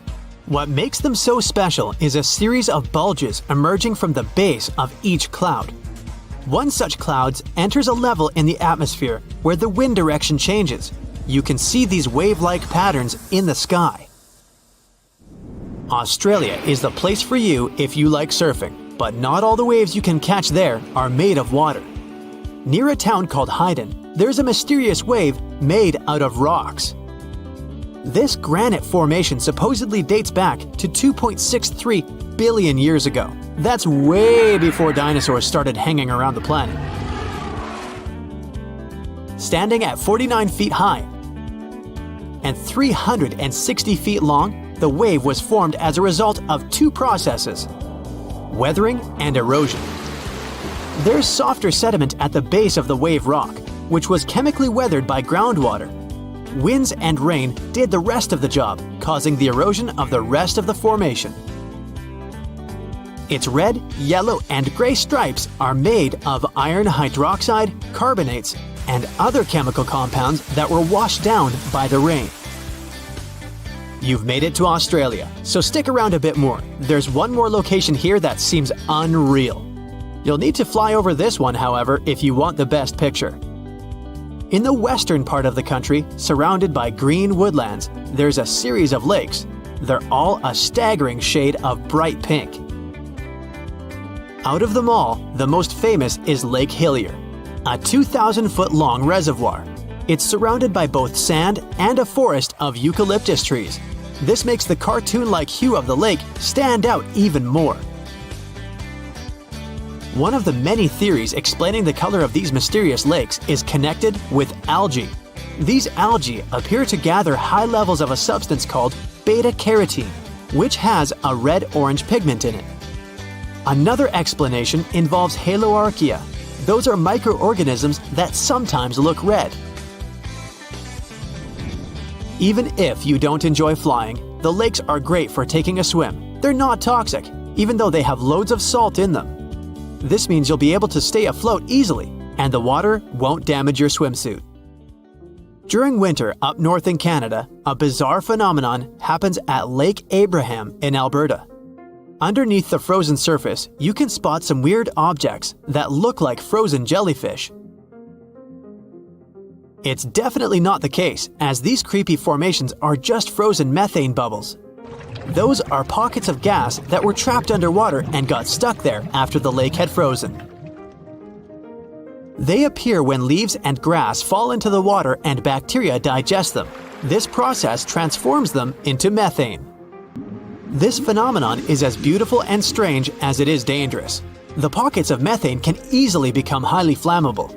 When the temperatures rise during the spring, the ice melts and these bubbles start popping and fizzing.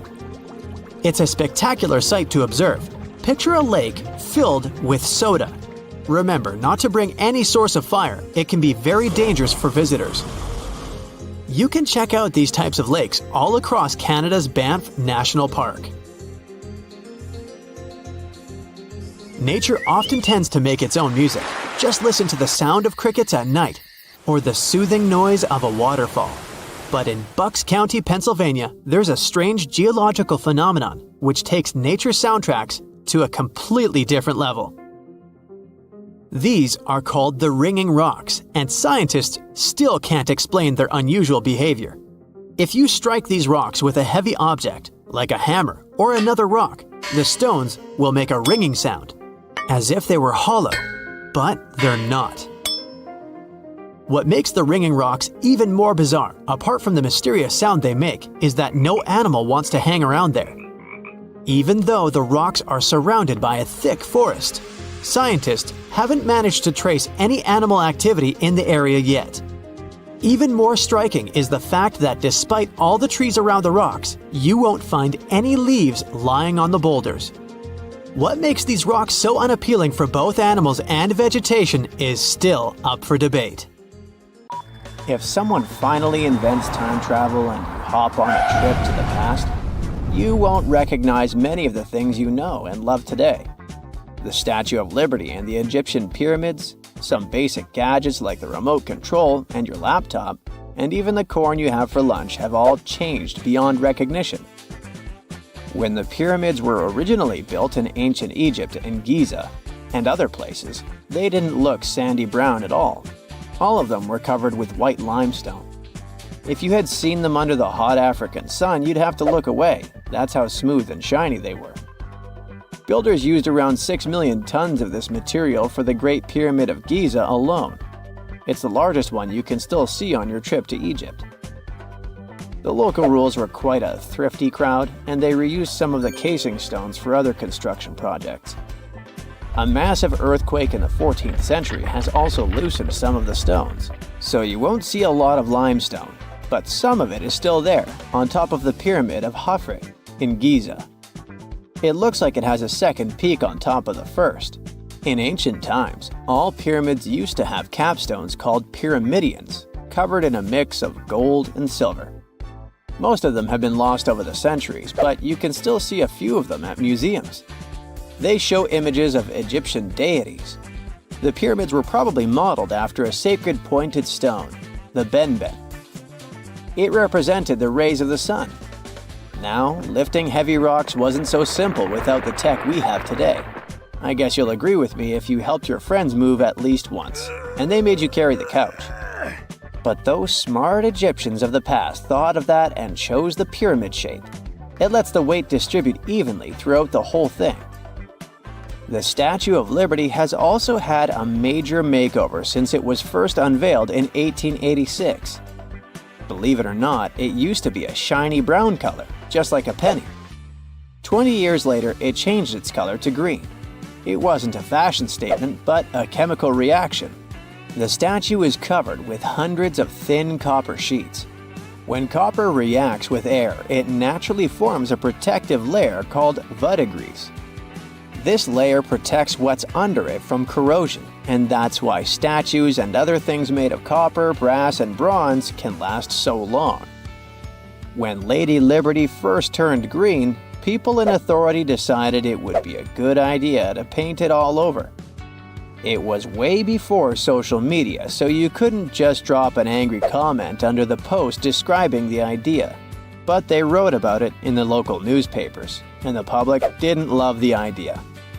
Then the Times interviewed a copper and bronze manufacturer, and he confirmed they shouldn't repaint it, because removing the protective layer would mean destroying the statue. Over the years, people have suggested painting Lady Liberty several times, but no one has ever done it. I don't know about you, but I can't imagine that lady in any other color, so I guess it's for the better. You love bananas as much as I do? Next time you enjoy a juicy soft one, remember you gotta thank selective breeding for that texture. The original wild bananas had many large, hard seeds and not so much delicious pulp. And hey, who doesn't like a sugary watermelon? It has a history of over 5,000 years, and it used to have bitter, yellowish white flesh and was really tricky to open. Selective breeding saved the day again, and watermelons got way sweeter. Japanese scientists went further and invented the seedless version. Corn's grandmother is a Mexican grass called teosinte. The kernels in this grass were small and hard to get.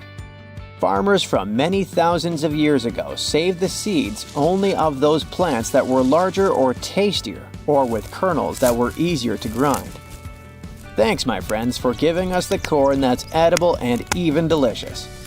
And just imagine, wild avocados were so small that they could easily fit in the palm of your hand. The pit in them was so large you wouldn't find much edible material inside. They also had a much harder shell than the ones we're used to. You probably wouldn't get a lot of work done without your beloved computer today, but I can't tell you exactly whom to thank for this invention. The ABC from 1942 is one of the contendants for the title of the first computer. It's short for the Atanasoff Berry computer, named after its inventors at Iowa State University. The ABC weighed over 700 pounds. Yep, yours must be way lighter than that. That big boy consisted of around 300 vacuum tubes and had a rotating drum, a little bigger than a paint can, and had small capacitors on it. A capacitor is a gadget that can store an electric charge, like a battery. The ABC could solve problems with up to 29 different variables to help scientists save some time. Like modern computers, it used binary digits, ones and zeros, to represent all numbers and data. Because of that, it was possible to do the calculations electronically. And now, my favorite part, the ABC finished one operation about every 15 seconds. Just for you to compare, it's millions of operations per second now. Unlike the tech we use today, the ABC did not have a changeable stored program, so the program could only do a single task at a time. An operator had to write down the intermediate answer and then dial that back into the computer. Sounds like another reason to be happy we live in the 21st century. That remote control you use for all sorts of appliances has gone a long way too.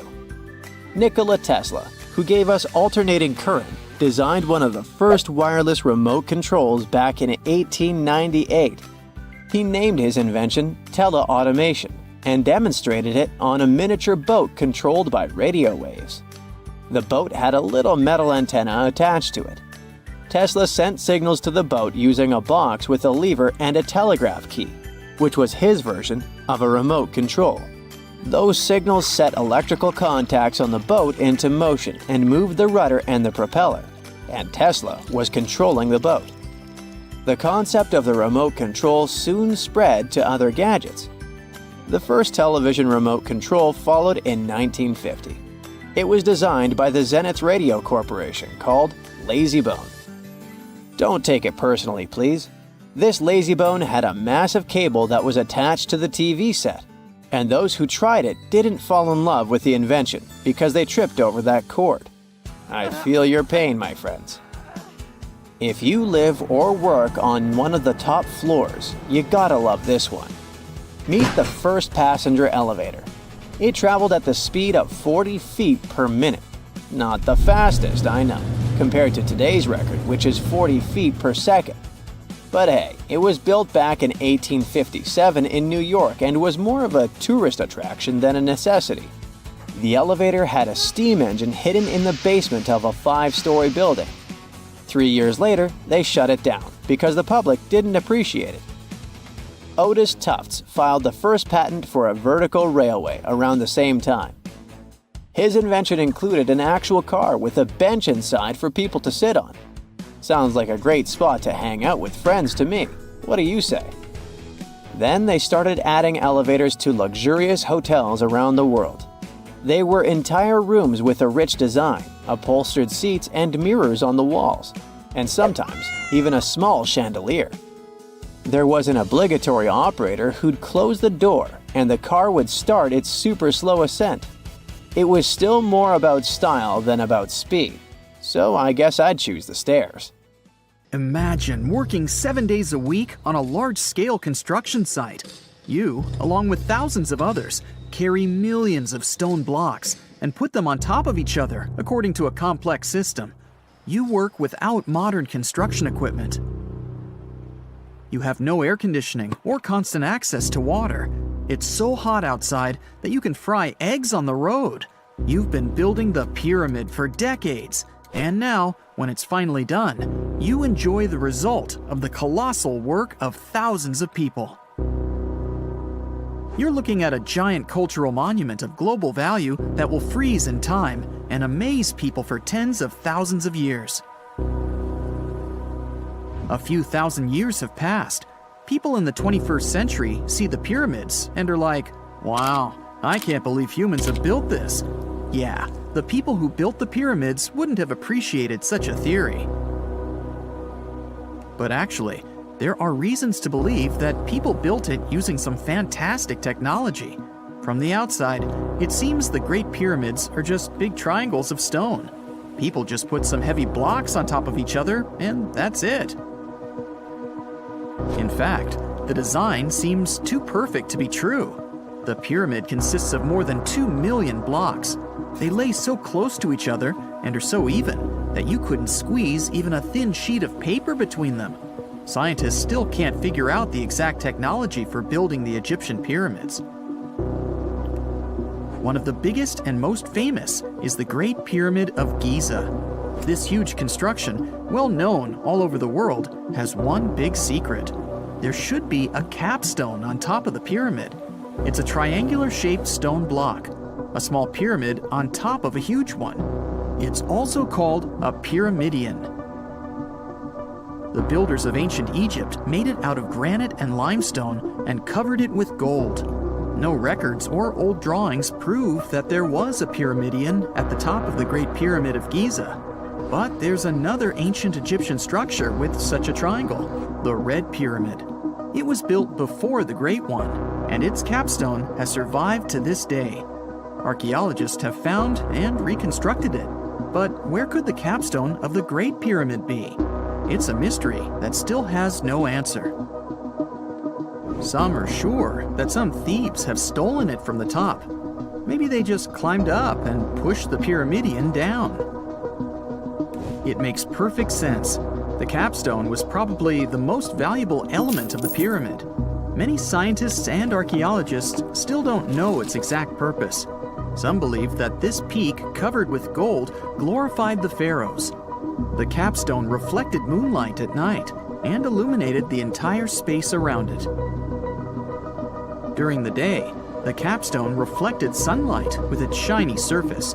You could have noticed it from afar. The top of the pyramid was a kind of guiding star for lost travelers. All other stone blocks of the pyramid consist of limestone. People polished them to make them look shiny. In the past, they were even glowing and reflected light. You could see glowing pyramids from space, although they looked like tiny lights. Over thousands of years, winds, sandstorms, and rains have changed the pyramid's appearance. If people had taken care of them all this time, they would have looked like something out of science fiction movies, or the pyramids from Las Vegas. But unfortunately, we will never see their original appearance. Some archaeologists and scientists believe that the capstone could absorb the sun's energy and distribute it evenly throughout the pyramid. No one knows precisely why the Egyptians needed this technology. There's a theory the pyramids are ancient energy systems. The pharaohs applied this energy to use some unique technologies that were more advanced than all the achievements of the 21st century. And the triangular shape of the pyramids was ideal for boosting this electromagnetic energy. In theory, solar radiation, or electromagnetic forces, accumulated at the top of the pyramid, filled the inner rooms, and then went down the walls to the base. Any surface distortion could prevent the flow from spreading, so they had to create a perfectly smooth surface. That's why they installed the blocks so that nobody could squeeze a needle or razor blade between them. Many people believe in this theory because they built the pyramids from limestone. This material can hold energy inside itself. In the inner part, they created granite deposits to cause air ionization, that is, to create an electric charge. They also dug channels under the pyramid for water to transmit electricity. And at the top, they put a gold capstone, the best conductor of electricity. So, this is how you get a great power generator. Different cultures used similar technologies to create electricity all over the world. But these are all theories. If it had been working, humanity would have used these technologies today.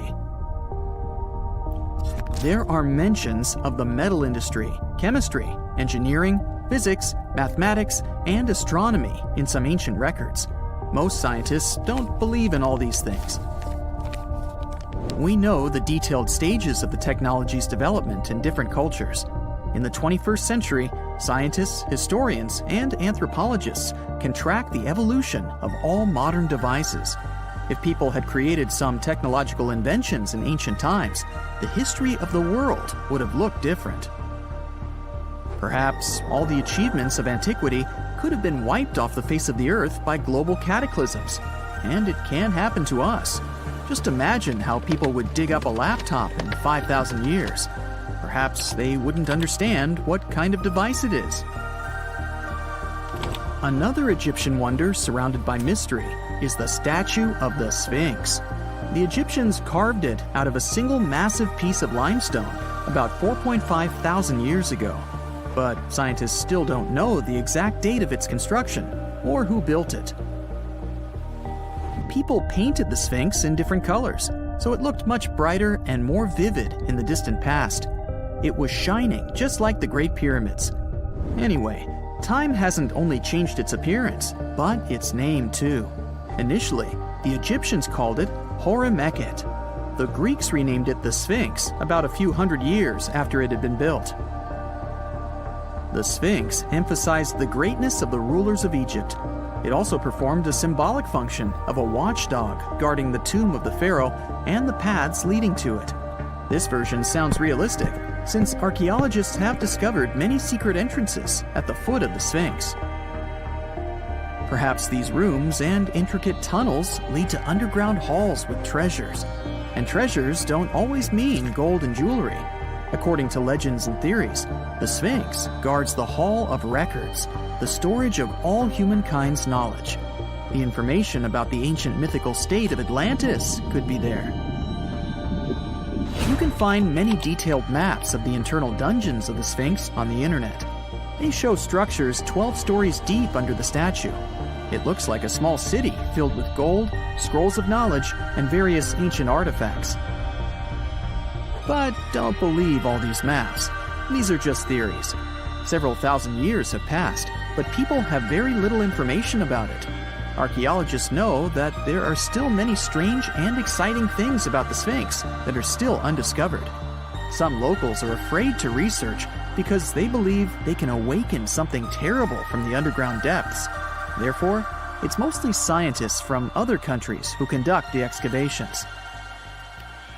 In 1998, scientists discovered strange tunnels leading to empty rooms under the Sphinx.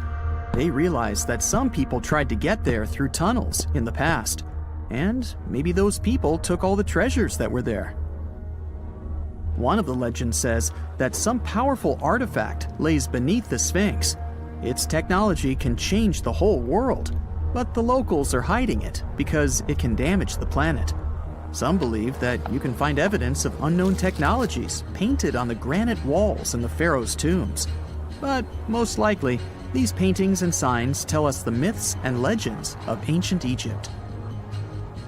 But what if Egyptian symbols and drawings are detailed instructions for using ancient technologies? What if the locals that lived at that time thought, people in the future won't be able to get energy themselves. Let's leave some detailed instructions for them. Anyway, there are many riddles and theories. In reality, the search for answers is a dangerous undertaking, since it's not easy to get into the underground halls.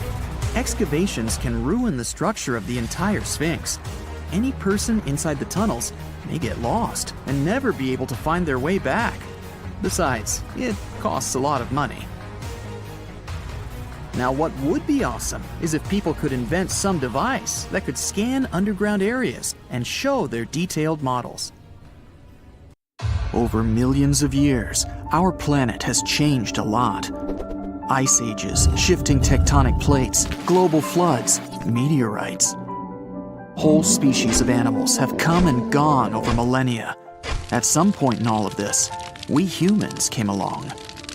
Now imagine a place that was cut off from the rest of the world for 5.5 million years, possibly much more.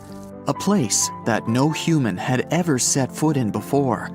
In 1986, we finally found it, Movila Cave. You head to the airport and buy a ticket to Romania. Next, you rent a car and drive southeast. You're looking for Constanța County, right near the Black Sea. Your phone says you're there, so you stop the car and look around. You're in the middle of a deserted field, nothing but a wide, lifeless plain. Then, you see it. A hole in the ground. As you move closer, you realize it's a shaft that leads deep down into the Earth's crust. Before you descend into the darkness, you take a rope, a hard hat, a powerful flashlight, and an oxygen tank. Don't forget to wear your protective suit and oxygen mask. You climb down slowly and look around. It's pitch dark below you, and you feel a little uneasy. But something's off. The darkness. It's not cold. Warm air wafts up from the depths. Finally, you feel the ground under your feet. You look around and see a lot of tunnels ahead that lead into the depths of the cave. The tunnels are covered with dry clay. Moving forward on all fours, you notice something. The air is getting warmer and wetter. You come out of a narrow tunnel and find yourself in a huge cave with a lake in the center. Now for the hard part, you have to dive in. The moment you get in the water, you get attacked by the smell of rotten eggs. You've just touched sulfide water, and now smelly hydrogen sulfide is everywhere. That's not all. The cave is also filled with carbon dioxide. Normal fresh air on the surface is about 20% oxygen, but here it's only 10%. Not enough for us to survive without our trusty oxygen tank.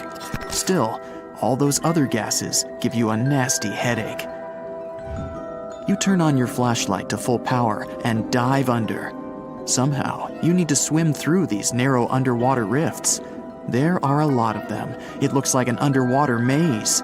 You're a little worried, but your O2 tank is still pretty full. You squeeze through the rifts and finally find an open area. You freeze. From above, below, from all sides, you start to hear the sound of crawling creatures. The flashlight beam catches thousands of slippery, fast insects. This cave contains 48 species, 33 of which are completely new to us. Strange white snails crawl along the walls, and transparent shrimps, even small leeches, swim in the water. White centipedes with huge whiskers and transparent spiders shuffle around under your feet. There are even 2 species of scorpion, as if you weren't scared enough. Water scorpions, and another kind, as yet unidentified. It's not exactly your typical desert scorpion. Actually, nothing around here looks normal. All the creatures here are white or transparent. They don't have eyes, just long legs and whisker antennas that help them navigate in the watery darkness. It's a sci-fi director's paradise. You couldn't make this stuff up. The deeper you go into the cave, the less oxygen there is. Amazingly, there are even more small monsters running around. The air is all methane and carbon dioxide. These bizarre little things have never seen the sun, never been out of this cave. The spiders, scorpions, and leeches get hungry, right? They feed on smaller creatures, snails and worms. But what do the smallest creatures eat? Just then, you notice something very strange on the surface of the water. There's a gross white substance that looks like foam. You touch it carefully. It's like wet toilet paper, and it tears as soon as you touch it. But it's not foam or paper. It's billions of living organisms, bacteria, called autotrophs. These bacteria make food from carbon dioxide, but they don't make it from the air like plants or trees. They use water. It's called chemosynthesis. These tiny bacteria excrete their unused food, and bigger ones come along and eat it. Then the tiny snails and worms eat the big bacteria. A whole wacky, unique food cycle deep underground in a random cave in Romania. That's why you need that protective suit and mask. It's not just for your comfort and safety.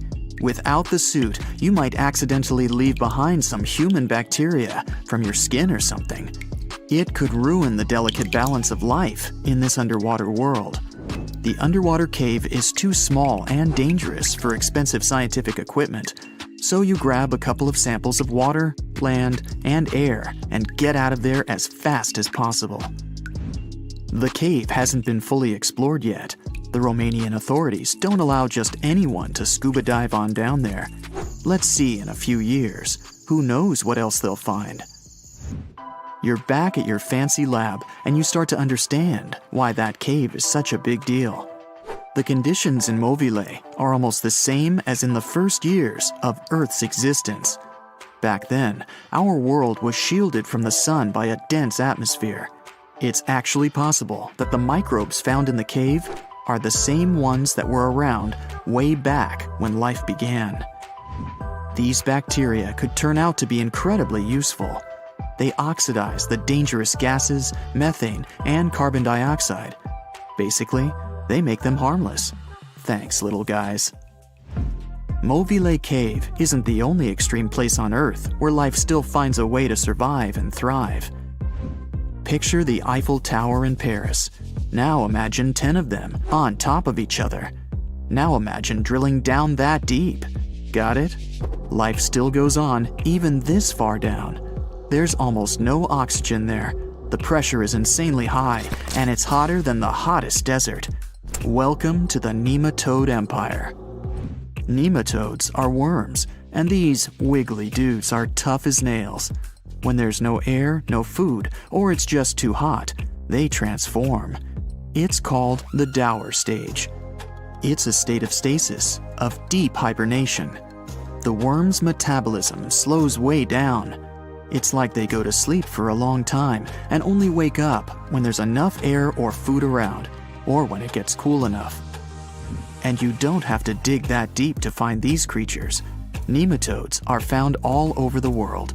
They live in hot springs, in deserts, high up in the mountains, in the harsh cold of Antarctica, inside animals, and even inside the human body. You don't have to travel to Mars to find out of this world scenery. There are places on Earth that look unreal. The Danakil Depression in Ethiopia is one of the hottest, driest, and most inaccessible places anywhere on Earth. It's a large desert that gets almost no rain, but there's still plenty of liquid around. It sits on 2 active volcanoes, so liquid hot magma often flows up from under the Earth's crust. There are also colorful lakes full of acidic water. The salt from the lakes reacts with volcanic minerals, making bizarre figures that look like the backdrop of a sci-fi movie. Toxic gases and chlorine vapors rise up from the lakes, making it one of the most dangerous places on Earth. You need a gas mask to survive, but life always finds a way. There are living things here, even in a lake so hot that the acidic water actually boils. Microbes live happily in the lakes and surrounding rocks. If something can survive here, who knows? You can find another tough survivor in the Lut Desert in Iran. They've just discovered a new and special kind of crustacean there. These creatures live in small lakes that appear from time to time thanks to desert rains. This species can survive for decades in dry sediments, just waiting for a tiny bit of water. So these are all very small life forms, but are you in the mood for some monsters? Scientists have just discovered them swimming in the waters off Antarctica. Massive sea spiders, huge starfish, transparent shrimp-like things. In 1 month, researchers found about 30,000 sea creatures, many of them never seen before. Who knows what else is down there? The majority of us have believed for a really long time that Stonehenge, one of the most iconic monuments in the world, was an ancient calendar because of its alignment with the summer and winter solstices. But no one could figure out how it really worked. Now, a team of researchers have come out with another study.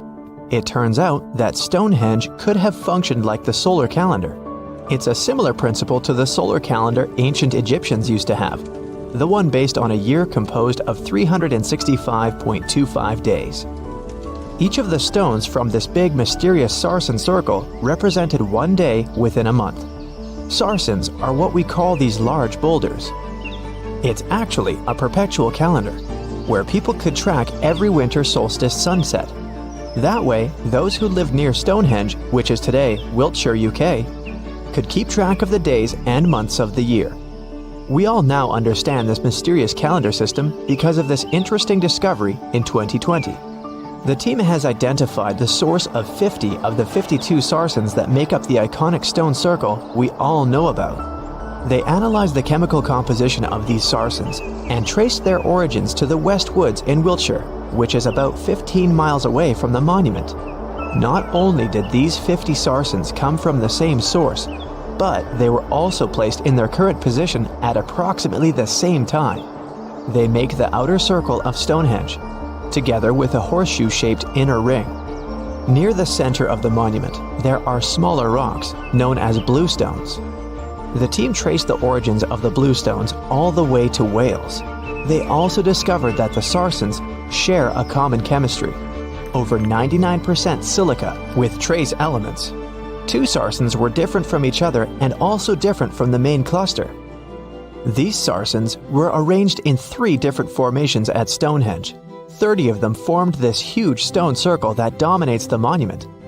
4 station stones ended up in a rectangular formation outside the circle, while the rest, located inside the stone circle, were constructed into 5 trilithons. A trilithon is when you have 2 vertical stones with a horizontal lintel at the top. 30, 5, and 4 are pretty interesting numbers in the context of this calendar system.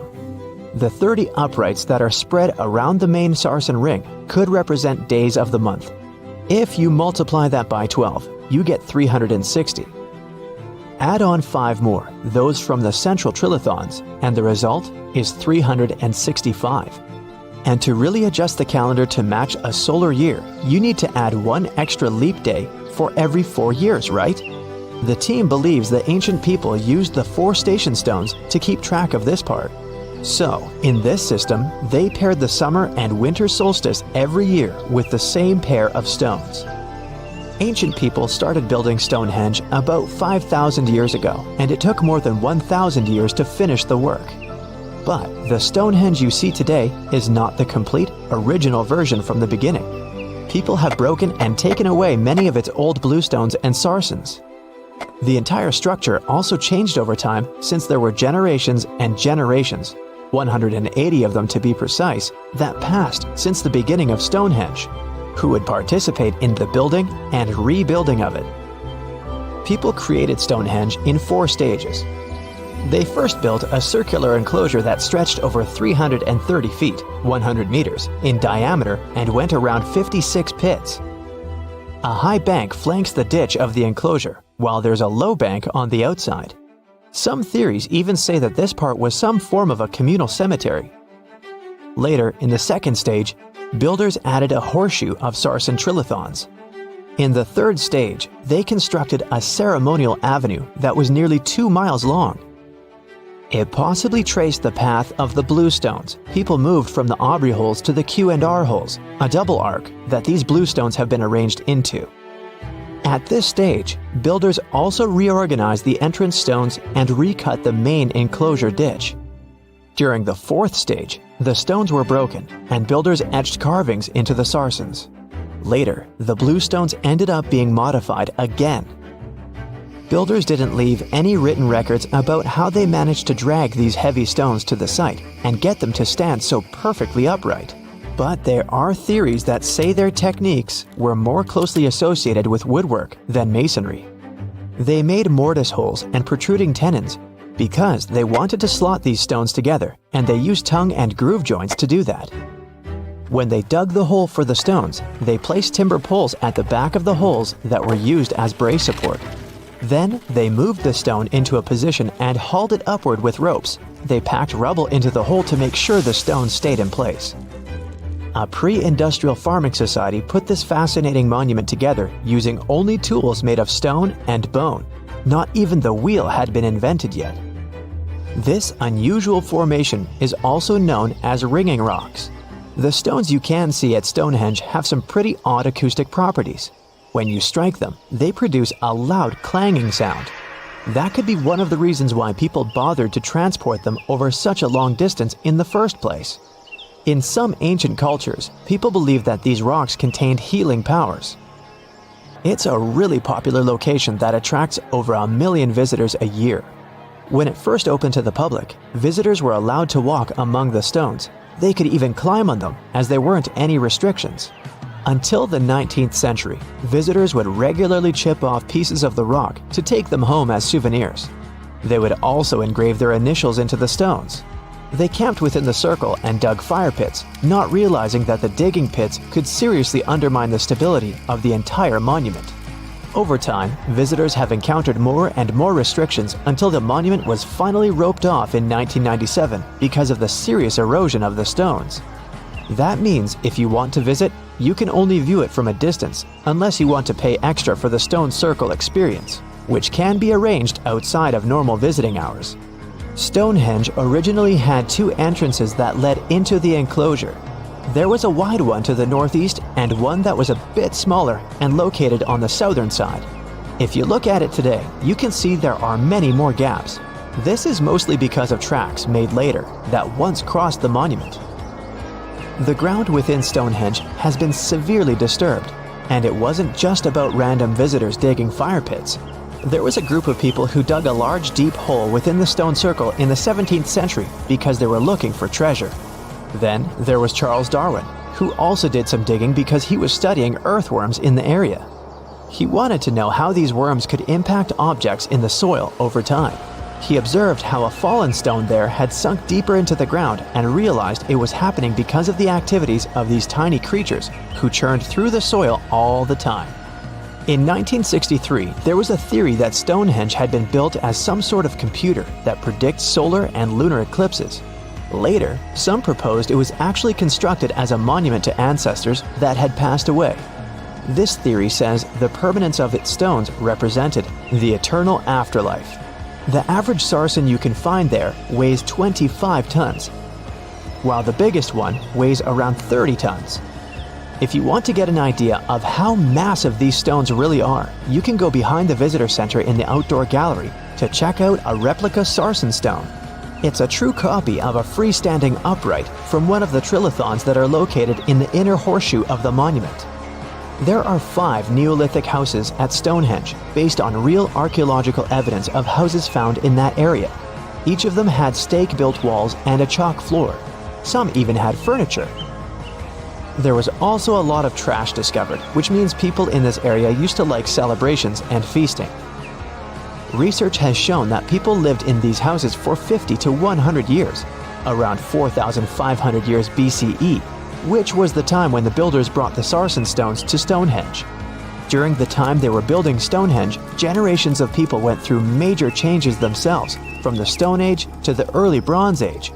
They were no longer as static and isolated.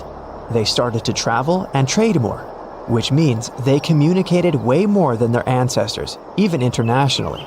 This is how they could have spread the word about Stonehenge, and it's also when the whole mystery and fascination with the monument began. The story goes that 2 Mayan twin boys loved to play ball. Sure, they were really good at it, but they also made a lot of noise when playing. The lords of the underworld soon became bothered by the sound and summoned the 2 boys to the underworld, a place the Mayans called Xibalba. As soon as the boys reached their gloomy destination, the lords of the underworld began putting them through a series of tests. Soon enough, the inexperienced twin boys failed the tests and lost their lives. But this was not in vain. This sad event resulted in the appearance of a beautiful fruit tree. Soon enough, a young woman saw a beautiful fruit on this tree and reached up to pick it. Legend has it that soon after that, she gave birth to another set of twin boys named Hunahpu and Xibalba. Just like their ancestors, these twins were great ball players, but they were equally as loud, and the lords of the underworld became annoyed again. They decided to ask this pair of twins to come to play a game in the underworld, hoping to get rid of them too. When the twins arrived, the Lord sent them through a number of frightening places. The first one was the House of Gloom, which was very dark. They then passed through the House of Knives, where they had to avoid getting injured. The twins then built a fire in the House of Cold, so that they didn't freeze, and ran through the House of Jaguars, where they tricked the animals into not eating them. Finally, they entered the House of Bats, where they seemed to have lost their luck. One of the bats managed to run off with Hunahpu's head. The lords then challenged the twins to play ball with them, but the boys were clearly at a disadvantage. Xibalanqui placed a turtle on Hunahpu's shoulders to make up for his lost head, and they began playing. As the lords became distracted by an animal near the court, Xibalanqui stole his brother's head and placed it back in its place. Much to the annoyance of the lords, the twins were now able to tie the game. Hunahpu and Xibalanqui continued to perform a series of tricks for the lords of the underworld. One of them involved Xibalanqui injuring Hunahpu and then bringing him back to life. The lords were so impressed by the twins' performance that they asked them to do the same trick on them. Of course, the twins agreed, but after performing their trick on some of the lords, they refused to revive them. Seeing what had happened, the lords of the underworld admitted defeat and begged for their lives, promising not to intervene in the lives of people ever again. Hunahpu and Xibalanqui were happy to have avenged their ancestors and gained the respect of the lords. Legend has it that the lords of heaven were so impressed by the twins that they took them to live in the sky by turning them into the moon and the sun. The Maya civilization was one of the most dominant indigenous societies in history, and their folklore and traditions are still discovered and studied today. They used to live in a territory called Mesoamerica. It was made up of modern-day Mexico and parts of Central America like Guatemala, Belize, Honduras, Yucatan Peninsula, and El Salvador. They lived from 1800 to 900 BCE and up to 900 to 1500 CE. Apart from their impressive legends, the Maya were very skilled inventors. They're known for their calendars, writing systems, farming methods, and sports. Their writing, for example, was found preserved on buildings and stone monuments, as well as in rare books and pottery. It's a system made out of more than 800 hieroglyphics in various combinations. Each of those signs was said to represent a syllable. Their writing system was deciphered by accident by Tatiana Proskorakov, an American woman who initially studied to be an architect. Since she didn't find a job in her field, she eventually became a Mayanist in her own right, despite not being academically trained. She was the first to notice that the Mayan upended frog glyph meant birth, and that their toothache glyph meant the date when the king ascended to the throne. It made it easier for scientists to pinpoint birthdays, as well as the names of the rulers of a specific Mayan dynasty. They also invented the concept of zero, which is seen as one of the greatest innovations in mathematics, physics, and human history altogether. Sure, even back then, people understood the idea of having nothing, but the concept of zero as a number is a relatively new invention. A fun fact about Mayans is that they really liked hats. The bigger your hat was, the more important you looked. Not only was it a sort of fashion statement, but it also made them look taller, which was a big deal for their aesthetic. The Mayans also came up with one of the most intricate and complex calendars in human history. It was the first to use zero as a placeholder. Their calendar ended on December 21st, 2012, which led some people to believe that it translated to the end of the world. Obviously, that was not the case. It just so happened that the date coincided with the end of a Mayan cycle of years. But you know, as advanced in science and astronomy as they were, they did make some mistakes. One of them was their belief that the world was flat. Their theory was that the four corners of the world were watched by the Brother Lords, who kept the sky from falling over their lands. Hats off for their menus, though, as they were well-known chocolate eaters. They turned eating chocolate into a form of art. The drink they made wasn't really like the hot chocolate we enjoy today, though. The recipe included mixing cacao with water, honey, chili pepper, cornmeal, and other ingredients to make a foamy, spicy drink. The ritual of drinking cacao was a crucial part of their celebrations. We're not done discovering all the amazing parts of their architecture and civilization. It was only a few years ago that a Maya pyramid was found at Tonina, in the Mexican state of Chiapas. It was estimated to be more than 1,000 years old. The reason why it escaped archaeologists for so long was that it lay hidden under what was believed to be a natural hill. The ruins of two Mayan cities have been recently discovered in the Mexican state of Campeche. Why didn't we find them until now? Well, they were concealed by really thick vegetation, which made it difficult for archaeologists to reach them. The Mayans didn't just disappear. Their descendants are still around today, many of them choosing to live in their ancestral homelands. You can find them in Guatemala, for example, where the Maya people make up the majority of the population. Overall, the Maya ethnic group contains people that speak different Mayan languages, such as Yucatec, Quiche, Quechua, or Mopan. They had no idea what a spa day was, but the Mayans really enjoyed a nice sweat once in a while. Sweat lodges were discovered around ancient Mayan sites. They were built out of stone or adobe. These rooms were an essential part of their cleansing and healthcare rituals. One of the earliest sweat lodges was found in Quello in northern Belize and appeared to date back 3,000 years. One of the most important parts of the Mayan culture was a ball game which they named Pix. It had both political and spiritual significance. We can see ball courts at important parts of Mayan archaeological sites. The main goal of the game was to pass a rubber ball through a very high stone hoop without using your hands. Basically, it was a combination of soccer and basketball. However, it could have serious consequences. The loser could, at times, even lose his own life. Ooh, high stakes indeed.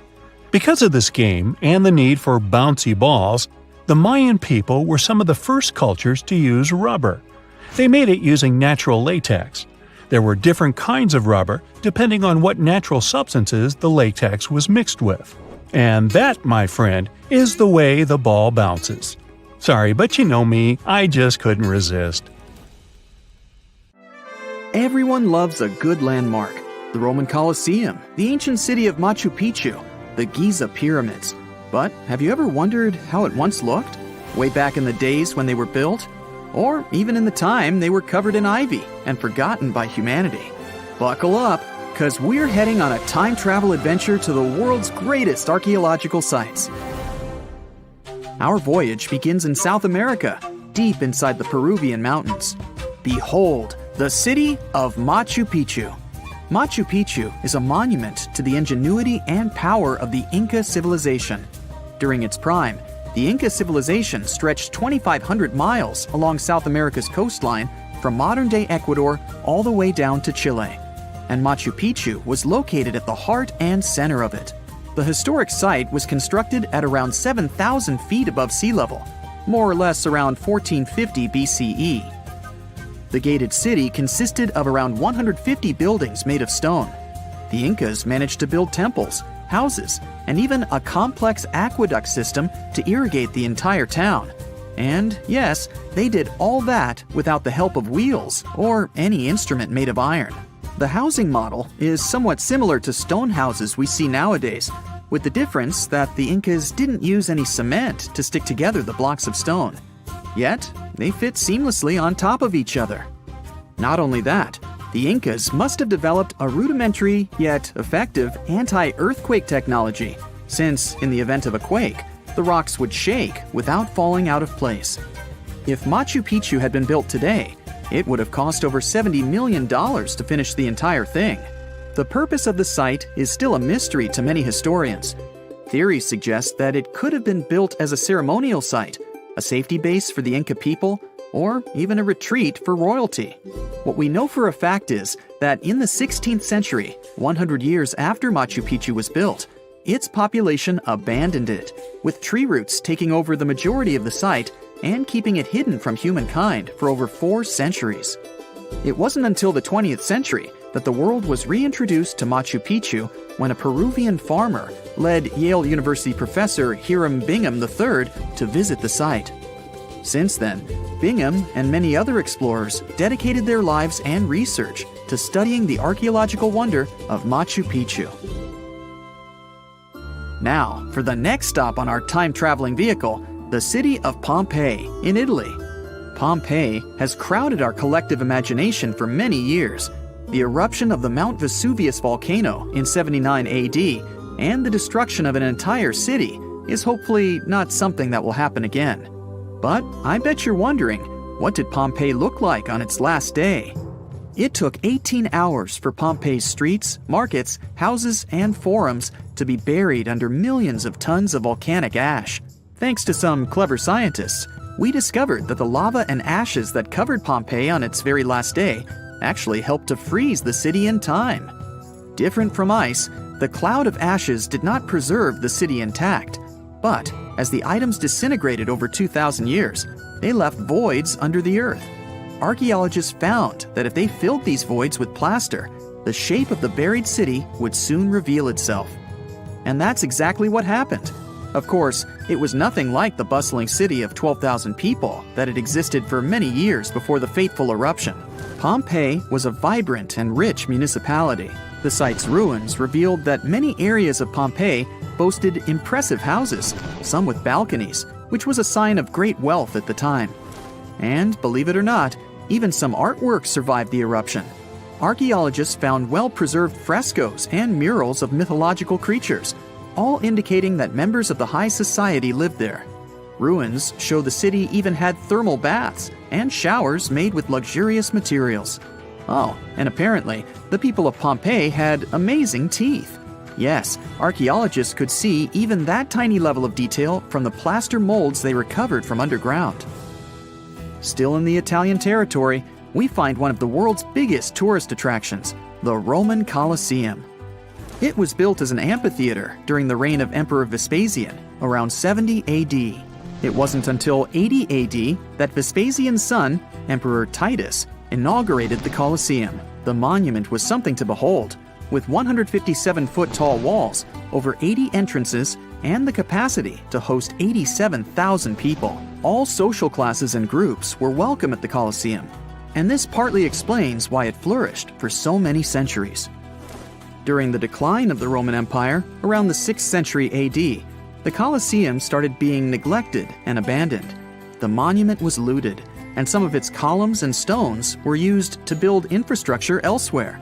Only 1/3 of the original Colosseum still remains, and if it's big now, imagine what it once was. Greece was home to one of the world's largest empires. At the height of this empire, literally and historically speaking, more or less 2,400 years ago, the Greeks built a citadel known as the Acropolis. The Acropolis, which is composed of historical buildings, is considered to be one of the biggest landmarks of Western civilization to date. Tourists that visit the capital city of Athens today may be faced with yellowish and broken pillars of the Parthenon standing way up high in one of the city's hills. But way back when it was built, between 447 and 432 BCE, the imposing and majestic Parthenon was purely white, as the entire monument was built with gleaming white marble. The statues inside were made of gold. The Parthenon is a 23,000 square foot temple held up by 69 marble columns. The largest blocks of marble are massive, weighing around 10 tons each. And the most surprising fact is that the marble didn't come from Athens, but from a nearby site that stood 10 miles from the Acropolis, known as Mount Pentelicon. Historians intrigued by where the primary material for building the Acropolis came from found tiny and big blocks of marble all scattered around the floor of Mount Pentelicon. There was also a paved road that the Greeks had built to carry the rocks around. But perhaps the most impacting monument of all times is located at the heart of the Middle East, outside the Egyptian city of Cairo. The pyramids are considered one of the 7 wonders of the ancient world. The Giza Pyramid Complex was built as a tomb for the pharaoh Khufu around 4,500 years ago. Between 20 to 30,000 people took part in the construction process. It's composed of 3 pyramids. The massive monument is made out of approximately 8,000 tons of granite and over 550,000 tons of mortar, which gives it the appearance it has today. Would you believe me if I told you that the pyramids didn't always look like this? Far from it. They were shiny white with a golden triangular tip at the top. This is because the Egyptians used over 6 million tons of limestone to cover the entire rocky, step-like structure. All so that they could gleam white under the unforgiving sunlight of Egyptian skies. The Pyramid of Khufu remained the tallest structure on Earth made by humans for over 3,800 years. It was the only 8-sided pyramid in Egypt and was believed to align with Orion's belt. It's considered to be the most aligned construction facing north. In 1979, it was inscribed on the UNESCO World Heritage List. Let's head on down to the Indian city of Agra to quickly visit the Taj Mahal. You may know it as the Taj, but it can also be called by its more endearing name, a teardrop in the cheek of time. The Taj took over 22 years to build and was commissioned in 1632 by Mughal Emperor Shah Jahan as a declaration of love for his third and favorite wife, Mumtaz Mahal. It was made with ivory white marble, and amazingly, due to tight conservation, it still remains very similar to what it was when it was built. I think all this talk of landmarks got me thirsty for some traveling. What about you? Tell us in the comments below if you've ever visited some of these sites, or which interesting landmarks you'd add to this video. The conditions on this mysterious island might teach us how we can live on Mars one day. Devon Island is, to this day, the largest uninhabited island on our planet. It's located in the Canadian Arctic archipelago, and it's easy to see why people find it impossible to make a home here. The soil stays frozen throughout the seasons. The eastern part of the island is covered by a thick ice cap all year round. Summers here last for less than 50 days, and by summer, I mean that the ground is snow-free and the temperatures are slightly over 46 degrees Fahrenheit. Since almost no plants are growing here, there are no animals that could have adapted to these conditions. That's why scientists compare this island to what it would be like to live on Mars. In 2001, a project started here on Devon Island looking to discover how people might live and work on other planets, particularly on Mars. It's called the Houghton Mars Project and offered NASA scientists some unique studying opportunities. There are few options here in terms of logistics and transportation, and communicating with people living outside the island is also a bit more difficult. Specialists believe that if we can find solutions to live here, we might be able to do it on Mars too. Think of it as a home-based outer space boot camp. The Pitcairn Islands can be found in the middle of the Pacific Ocean. If you're a fan of adventures and remote places, this is the place to be. But you'll need to buckle up for quite the ride, since no plane has ever reached this place. The only way to reach the Pitcairn Islands is to take a 32-hour yacht ride. No wonder only 50 people are known to live here. Its history is really interesting too. A group of people settled here in the 18th century after a failed marine mission. To this day, all the residents of the island are descending from that initial group. Life's not easy here though. If they need to see a doctor, for example, they need to travel either to the island of Fiji or to New Zealand. Now let's head over to Mexico, where recent technology has allowed scientists to explore some fascinating cenotes, which were previously unknown. Cenotes are also called sinkholes and allow us to see subterranean water bodies.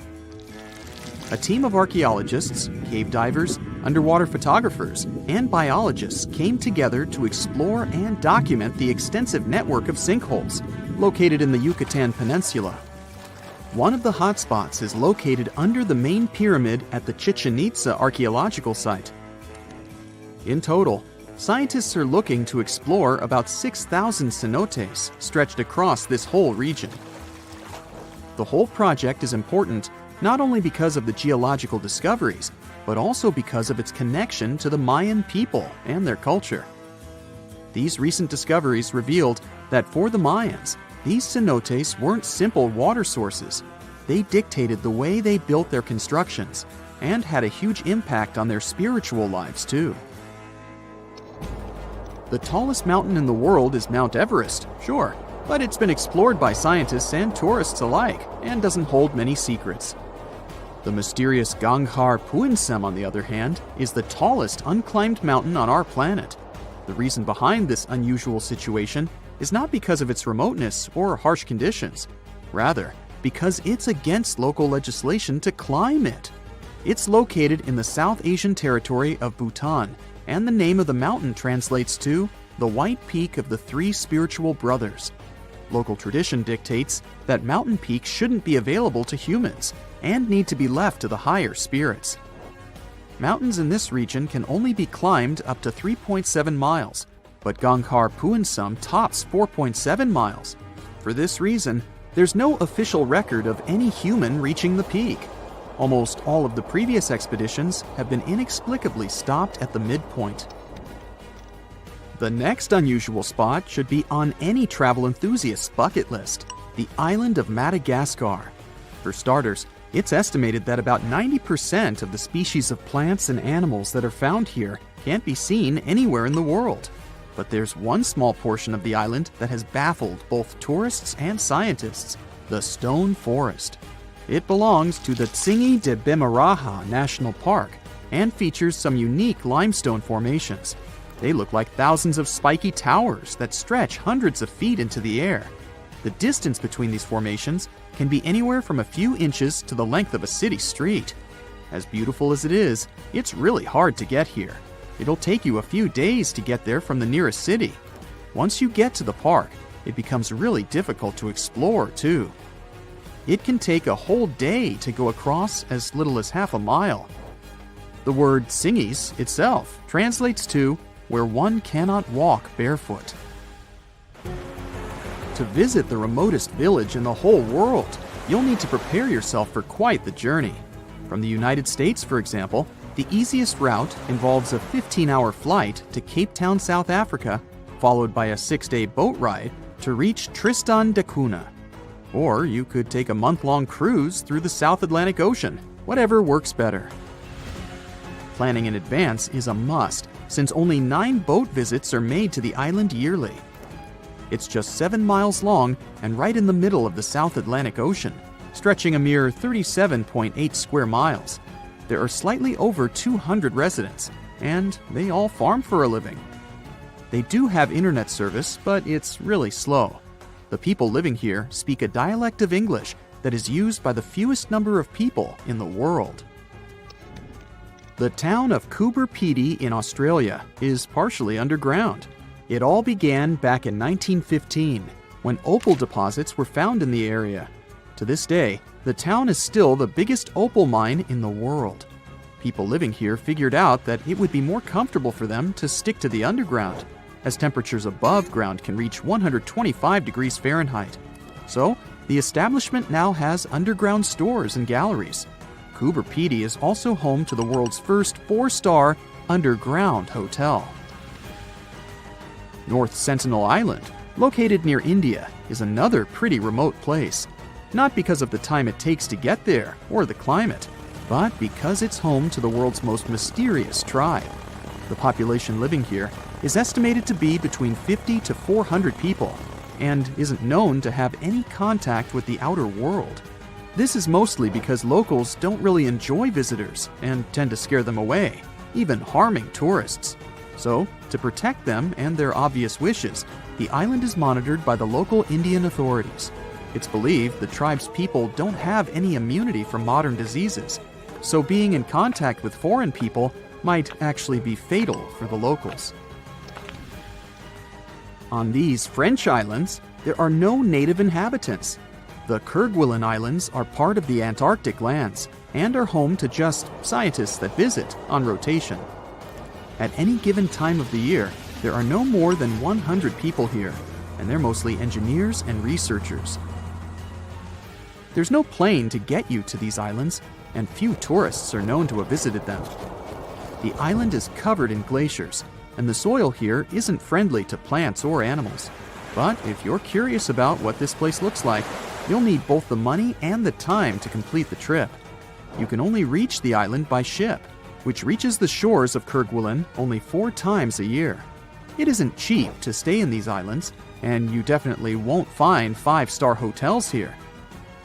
The trip departs from Réunion, and it takes about 28 days to reach the first island. Half of the time will be spent at sea, so be prepared to cover over 5,600 miles of the Indian Ocean. The year is 1923.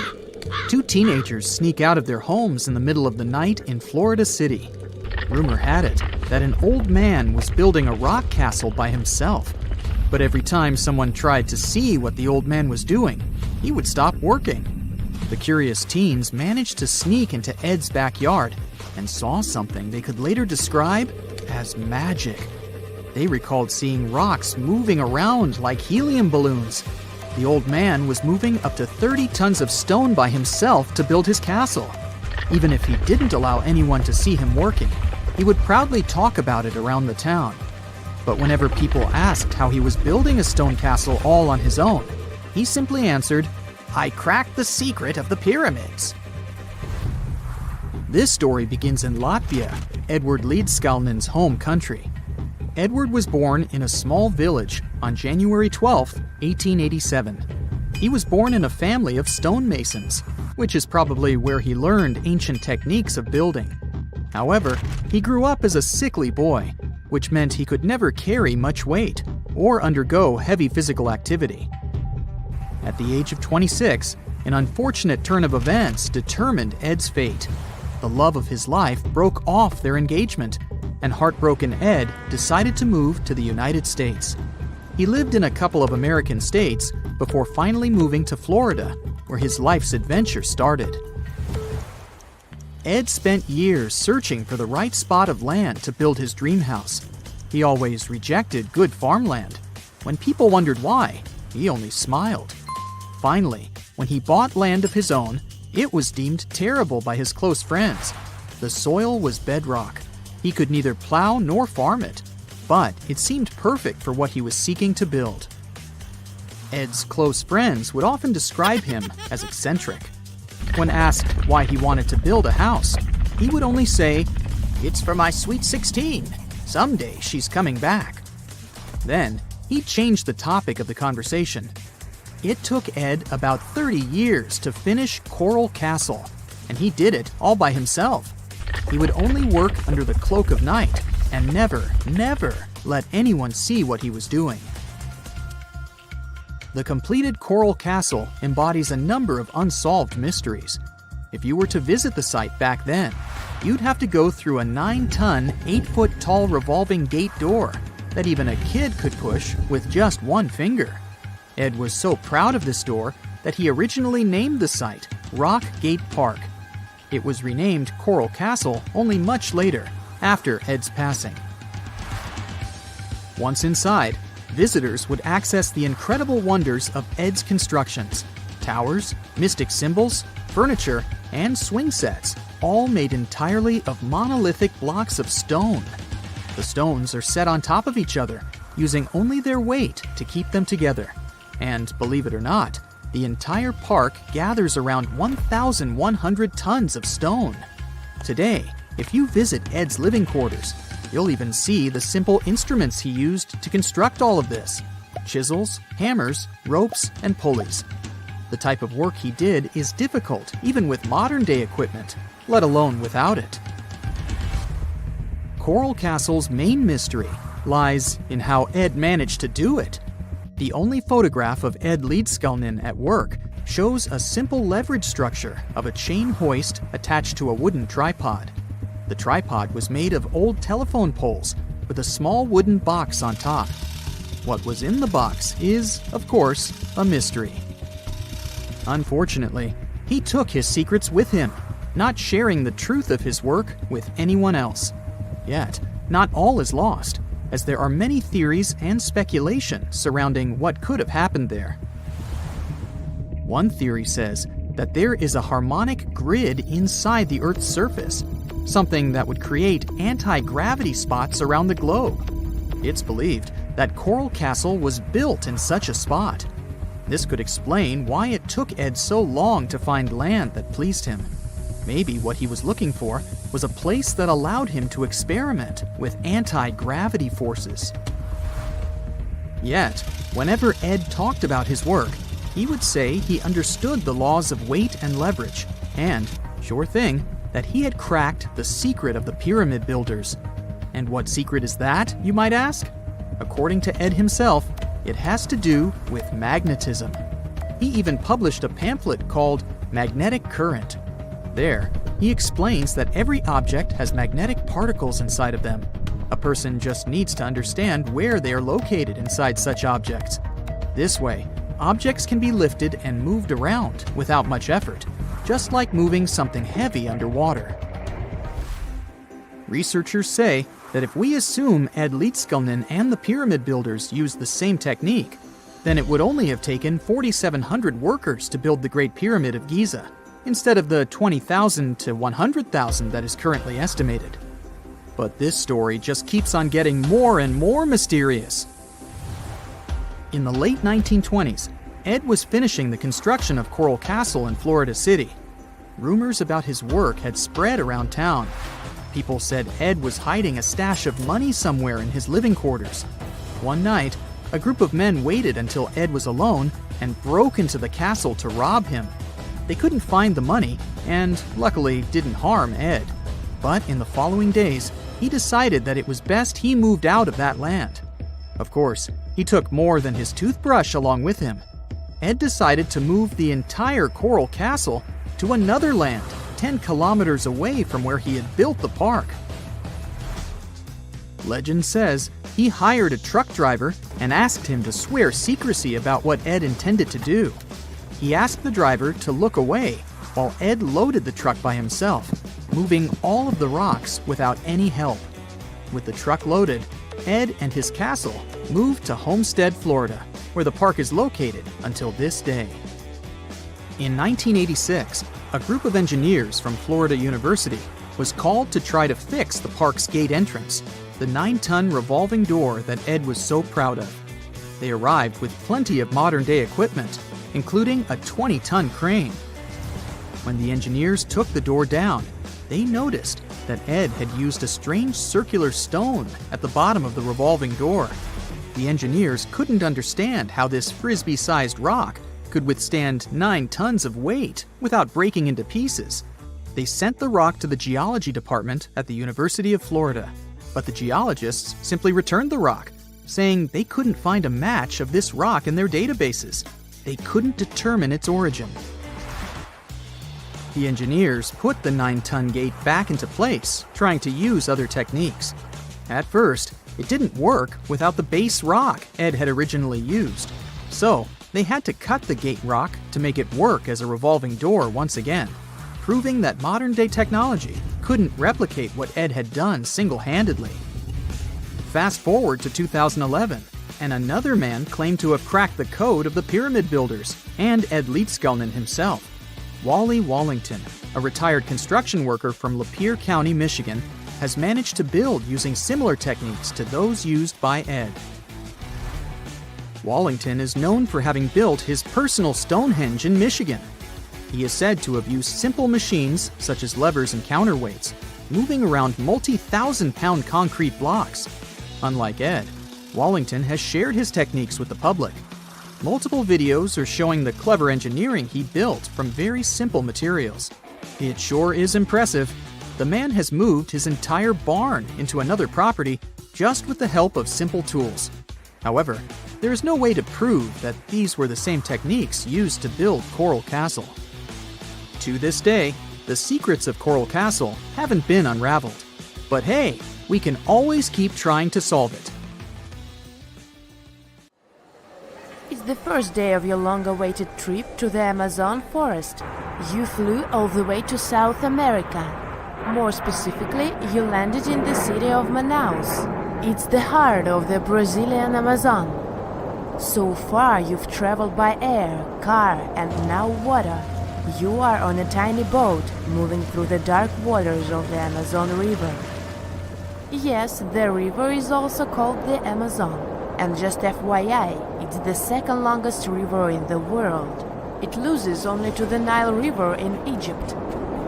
The Amazon sprawls for an impressive 2,700 square miles, beginning in Peru and ending only when it meets the Atlantic Ocean off the coast of Brazil. To get a closer look at the forest, you decide to start by exploring it by boat. First up, you watch some piranha fishing. You can even try to catch one yourself if you like. As you may know, piranhas are carnivorous fish that inhabit the Amazon River, so it might not be your best option to go swimming in these waters. One of the most emblematic species of alligators present in the Amazon River basin is the broad-snouted caiman. It looks pretty much like a regular alligator, except for the fact that it has a yellow chin. Your guide leaves the boat and searches the water to show you a caiman up close. He also tells you of another legendary creature that lives in the dark waters of the river, the pink dolphin. Lucky you get to witness a family of pink dolphins showing their fins near your boat. They look magical from the place where you're sitting. You've probably never known dolphins can be pink, huh? After a few mesmerizing moments, you discover that the dolphin's pink color is nothing but an illusion. The animals are originally pinkish-gray, but due to the brown colors of the Amazon River, they look vivid pink when you stare at them from above. Your guide tells you that the pink dolphin is a central character of Brazilian folklore. Locals believe that the pink dolphins can turn into humans and wander off into towns at night. You get off your boat near one of the entrances to the forest. Now you're going to continue your trip on foot. Your guide says that you are venturing into very dangerous terrain. The Amazon is home to some of the creepiest species of wildlife on the globe, but don't worry, we'll get to see a lot of them today. You've come prepared, of course. Bug spray, a raincoat, and your sharp eyes. Inside the jungle, you need to be alert at all times. You may have heard legends of the anaconda, a snake that can swallow animals as big as a cow in one go. Sorry to break it to you, but those are not just legends. Reptiles like these do actually exist. They live deep in the jungle. It right there, moving between the trees. Is it a spider? The so-called Goliath bird-eater is a monster spider. Its legs can grow up to a foot in length, and the spider itself can weigh around 6 ounces. It's also known as the king of tarantulas. You shouldn't get too close, of course. It's not venomous to humans, but its bite can surely sting. As its name suggests, the Goliath bird-eater can even eat birds, as long as they are smaller than it is. Up next, you run into another species of spider that draws your attention. This one is so tiny that you almost don't see it. It's known by the popular name of the decoy spider. You see one of its creations, a gigantic spider built by the tiny Cyclosis spider in order to scare off large predators. This is as amazing as it is creepy. A spider that uses the remains of other insects and dry leaves to create the image of a large spider on its web. If it fools predators, perfect! But to us humans, this work of art looks almost endearing. Who knew there were artists in the arachnid world? Near a small lake, you witness a unique scene. A large snake is slowly slithering its way toward a lizard that is resting on a rock. The lizard seems obvious to the presence of the dangerous reptile, but right as the snake is preparing to attack, the lizard flies the scene in its iconic way. The so-called basilisk lizard is famous for its ability to walk on water, or rather run across the water. This isn't an illusion, just a matter of balancing. The small lizard moves its legs on top of the water very fast, while its long tail serves as a counterweight. I wish I could do that. If you've ever wondered what a frog looks like on the inside, you've come to the right place. Right in front of your eyes, there is a rare local species of frog. It's known as the glass frog. This species of amphibian has a type of transparent skin that is completely see-through. In other words, you can see the frog's interior with astounding clarity. It's as if you had X-ray vision. Moving on with your journey, soon you come across a pond. Floating on its water is probably the biggest water lily you've ever seen in your life. These huge plants are also known as the Victoria Amazonica. They can measure up to 8 feet across and hold the weight of a grown-up person. But I wouldn't recommend trying to climb on it if I were you, just cause, you know, It's the Amazon forest we're talking about. The wildlife here is amazing, but the forest itself is also a sight. There are over 80,000 species of plants and trees grown in the Amazon rainforest. In fact, you can find 10% of all the world's wildlife in this jungle. An estimated 400 billion trees grow on the gigantic area the forest occupies. Of course, this place is bound to be biodiverse, right? You won't be able to witness this phenomenon during your trip, but your guide tells you about a unique species of tree that is famous for being able to walk. Yep, you've heard correctly. There are walking trees in the Amazon rainforest. They don't have legs or anything like that, but they do move around in search of better lighting conditions. The Amazon canopy is so thick that only 1% of sunlight can reach the forest floor. Because of this, some trees end up getting less sunlight than others. The so-called walking palm trees seem to be adapted to this situation. They grow new roots, which helps them move for 1 to 2 inches per day. They can walk up to 65 feet per year. Maybe that's what inspired John Ronald Reuel Tolkien to create ants, huh? Those are pretty similar tree beings that roam freely around the world. I kid you not, it's not only wildlife that inhabits the Amazon.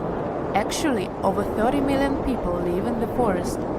And there are also ancient settlements that scientists believe to have been thriving there. And I'm not talking about El Dorado, that's just a myth. But in 2018, a groundbreaking study showed that up to 1 million people probably inhabited the Amazon between 1250 and 1500 CE. Can you imagine that? Working alongside local indigenous people, researchers from the University of Florida found several mounds in the Amazon. Besides these mounds, they also discovered interesting ditches and geoglyphs. After mapping all of these recurring mounds, scientists understood that this was a sign of an ancient settlement. They found remnants of carefully designed walls centered around plazas.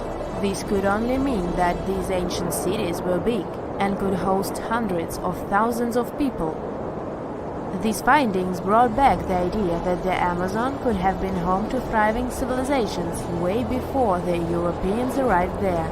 But rather than cities drenched in gold, they were simply well-developed agricultural societies. So what comes to your mind when you hear the word Antarctica?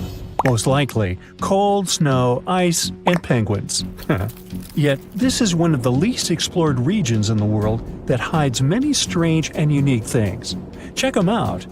You don't have to go to Antarctica to see this weird thing. All you need to do is open Google Earth and move to one of the southernmost islands of Antarctica, King George Island. Recently, internet users have noticed a large and pretty strange cave entrance there. Where does this wide, dark passage lead? People started making suggestions. It's the entrance to a secret base or some laboratory. This is the part of the spaceship that crashed there thousands of years ago. This is the door to the ancient city of Antarctica. Perhaps there's a giant rock mountain with an ancient cave beneath all this snow and ice. Well, there's some ideas. Users have calculated the approximate dimensions of this cave. It might be about 74 feet high and 250 feet wide. You could hide a Boeing passenger jet in there. Nature probably created this entrance. This is a logical explanation, but there are two strange factors. First, take a look at the foot of the mountain. It seems that there are steps there. They're dark in color, as if they're made of stone. And if you look closely, you can notice something similar to human footprints. Has anyone entered this cave? Or maybe someone is still living there now. The second oddity is the disappearance of the mysterious finding. For the first time, people noticed it in a Google Maps snap in 2007.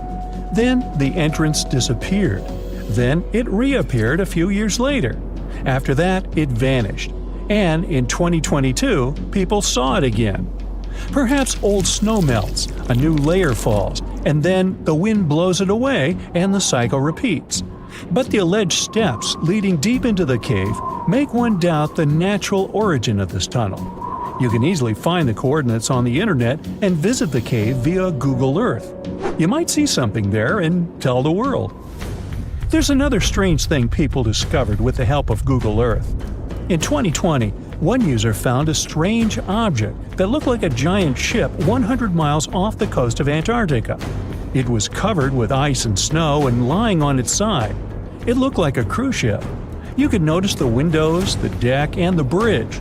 But not all people agreed with this. Some claimed it was a spaceship. Others said it was some kind of secret building. The user who first noticed the ship stated that its size was about 400 feet, which is the perfect length for a passenger vessel. But what is this ship doing in such a remote place in the middle of a glacier? How did it get here? Who was its captain? No one has found the answers to these questions yet. In 2016, people using Google Earth discovered a photo of an unknown sea monster floating off the coast of Antarctica. This creature resembled a giant squid with a length of about 200 feet. This is slightly shorter than 3 train cars. Just imagine this kraken swimming in Antarctica's dark, icy waters and dragging to the bottom everything it meets on its way. Maybe it's the great and terrible Chulu, or one of its offspring. You will quickly notice this blood-red waterfall among Antarctica's endless, dazzling white landscapes. Don't worry, it's not blood. For many centuries, the waterfall has been painting snow in a bright red color. The stream flows straight out of a white iceberg. Let's look inside and find out what's happening there. Millions of years ago, there was a small crystal-clear pond, but then a glacier formed around it. A thick layer of ice and snow blocked sunlight, heat, and oxygen access. For millennia, the reservoir remained in this cold vacuum. But at one point, the water made a hole in the icy wall and broke out. When this salty water comes into contact with oxygen, it immediately turns scarlet or rusty. Antarctica is the only place where you can find such a unique natural phenomenon. One of the driest places on Earth is located in Antarctica. It's one of the most lifeless deserts in the world, the McMurdo Dry Valleys. In this desert, you won't see the scorching sun, hot sand, and cacti. A desert means a place with a lack of precipitation and life. The McMurdo Dry Valleys meet these parameters. But this place is also unique for Antarctica, since you won't find glaciers there. Despite the frost, ice can't form in the desert because it hasn't rained for millions of years there. It also never snows. A strong wind coming from the mountains reaches speeds up to 200 miles per hour. It would be difficult for you to stay on your feet there. The wind is filled with moisture. It heats up and evaporates all the liquid and snow in the desert because of its high speed. Only dry air reaches the ground. But you can find several lakes there. They don't freeze, only thanks to the high concentration of salt. The water is so salty that large life forms can't develop there. But scientists have found microscopic organisms near the lakes.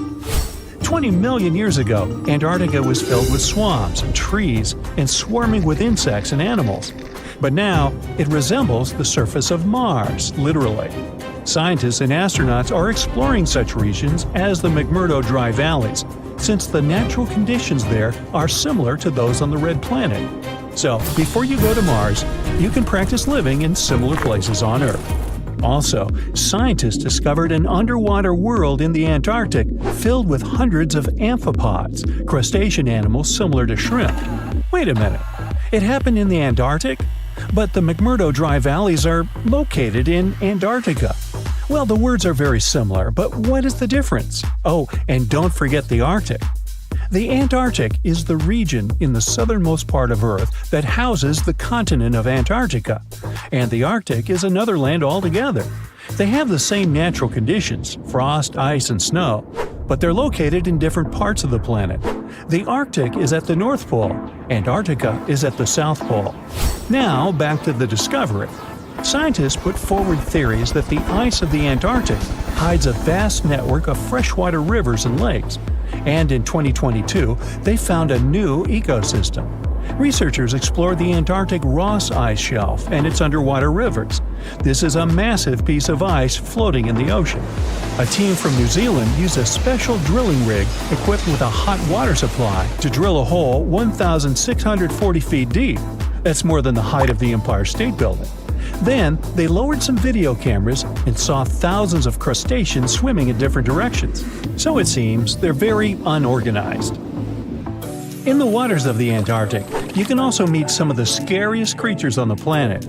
These are sea spiders. They got this name because they resemble land spiders, but they're actually a species of marine arthropods. And unlike land spiders, those in the ocean are much larger.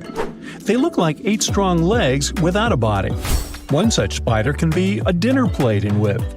Some of them have no eyes and have proboscises instead of jaws. Sea spiders are poorly studied because they live in deep, cold waters. Antarctica hides many little-known animals.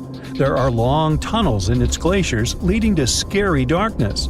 On this cold continent, people have found the remains of giant dinosaurs and other ancient creatures, such as the ancestors of modern ducks. Many underground rivers and lakes hide unexplored wildlife. Even the ice here can be weird.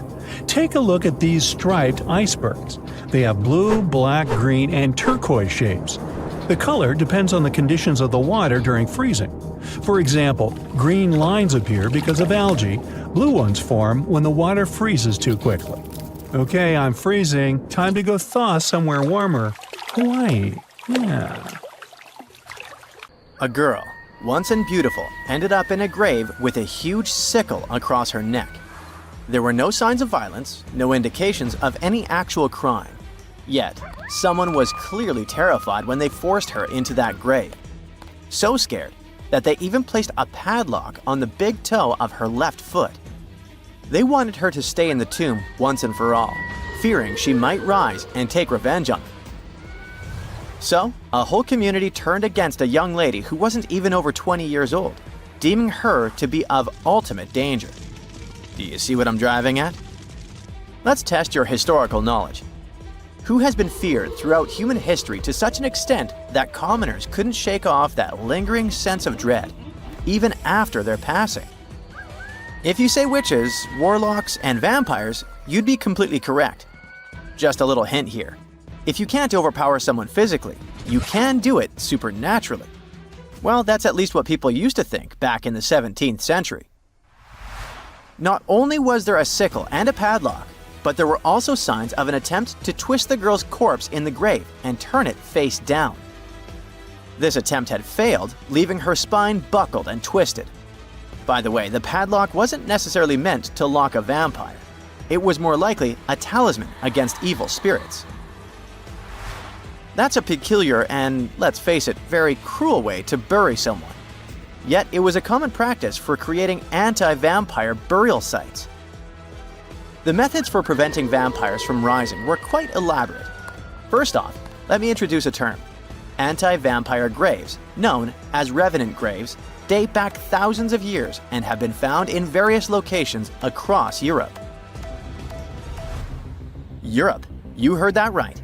Now before you say, hey, vampires are a Romanian thing, Dracula, duh, let me convince you otherwise. They are a part of all European folklore, meaning you can find references to them throughout Europe. With new settlements in America, vampire lore spread there too, eventually turning into the Twilight Saga. These anti-vampire burials are characterized by evidence of precautions taken to prevent those who bit the dust from rising.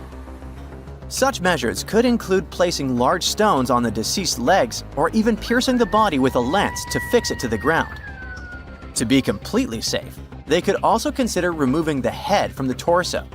So, burying the body face down, cutting off the head, and pressing the body with a stone were the methods used to keep someone believed to be a demonic being from leaving the grave.